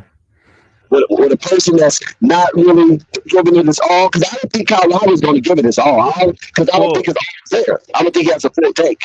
No. I think he can. I think he'll play. He'll do play like Chris Paul, where it's more using his mental and his IQ on the court. But at the end of the day, he's probably just going to give the ball to Zion and BI and hope for the best. Oh no, I'm not really. I think the Pelicans. I was rooting for the Pelicans. I like the core of Zion, BI, and Lonzo, but they just messing everything up, and I'm really not liking the moves they're making. Yeah, that's why I want Lonzo out there, because it's just not a good organization right now, especially with David Griffin. I can argue that it was a better organization when David Griffin wasn't there. I mean, it was a bad organization. It's always been a bad organization. I'm just saying. It's just the moves they're making right now just don't make sense. I don't see how Kyle Lowry is going to improve your team. Your situation right now. I just don't dig it. I'd rather see Zoe being there, growing with them, but trust me, I would love to see Zoe, Zion, and B.I. play together. But the very fact that David Griffin is there, I don't trust that. So I'd rather see Zoe flourishing in offense that he has the keys in and all that. And who's to say Kyle Lowry is, we all saw what happened with Kawhi. He's the reason why he won the championship. Let's be honest. Yeah. So let's not act as if Kyle Lowry has been this, top 2 point guard in the league. He needs a guy like a Kawhi to win the championship. So I understand where David Griffin is getting all this information from. It does. Yeah. So, that's what it is. Yeah, I mean, hey, DZ. Yeah. I think this Kyle Lowry possibly going to the Pelicans improves my chances of Zoe going to the Lakers. Yes, sir. Because Kyle Lowry was the main focus for the Lakers on the point guard. Bet on your Chris Paul. For sure. Hell no. Bro, it's not happening, bro. I genuinely think Chris Paul is going to take less money to go to the Suns. It's not realistic, Flight. I think the Suns is gonna persuade Kyle Lowry Chris Paul to come back because they got so close. I think so. And Monty Williams, I don't think he's trying to leave him. Yeah, I think Monty Williams and Suns gonna be like, hey, we got close, man, and we'll give you some money, man. Come on, come back. You know? And then Zoe can come back to the Lakers, man. Yes, sir. I love for Zoe to come to the Lakers for sure. I mean, definitely that would be great. But as long as LeBron plays off ball and he can control the offense, that would be a great team. And people say that LeBron is a guy that's not going to really play off ball. But you gotta get the fact that Lonzo is a different player and the Lakers are a different team now. And LeBron, even if LeBron makes Lonzo go off ball a couple times, did we not forget that Lonzo can play off ball as well? So it's like Lonzo Ball can play on ball and off ball. And I'm sure they're gonna have Lonzo having a lot more duties now at point guard because LeBron's gonna need some rest, and Lonzo's gonna gel well on with AD. That AD pick and roll. I think that AD and Zoe would go pretty good than people think. You know what I'm saying? They didn't have people that could feed LeBron and AD in the paint like that. And remember when the Lakers was playing, Lonzo was playing with the Lakers, and LeBron was like, "Yo, feed me." LeBron would always hit LeBron for the pass in the right spots. You know what I'm saying? He'd always hit him in the right spots. If somebody else passed, it would be like the pass would be too high. You know what I'm saying? The pass would be too low.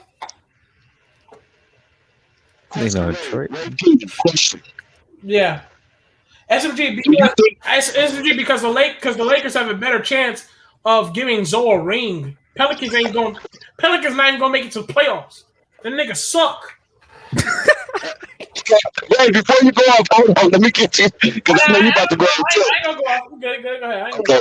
Yeah. Now I have a question for you, brother. Do you think Zoe really gonna want to be comfortable playing third fiddle again? Huh? Yo, low key T, what's good, man? You need to holler at me and stop playing, man. Say it again, Dex. That you really think Zoe would be comfortable playing third fiddle again?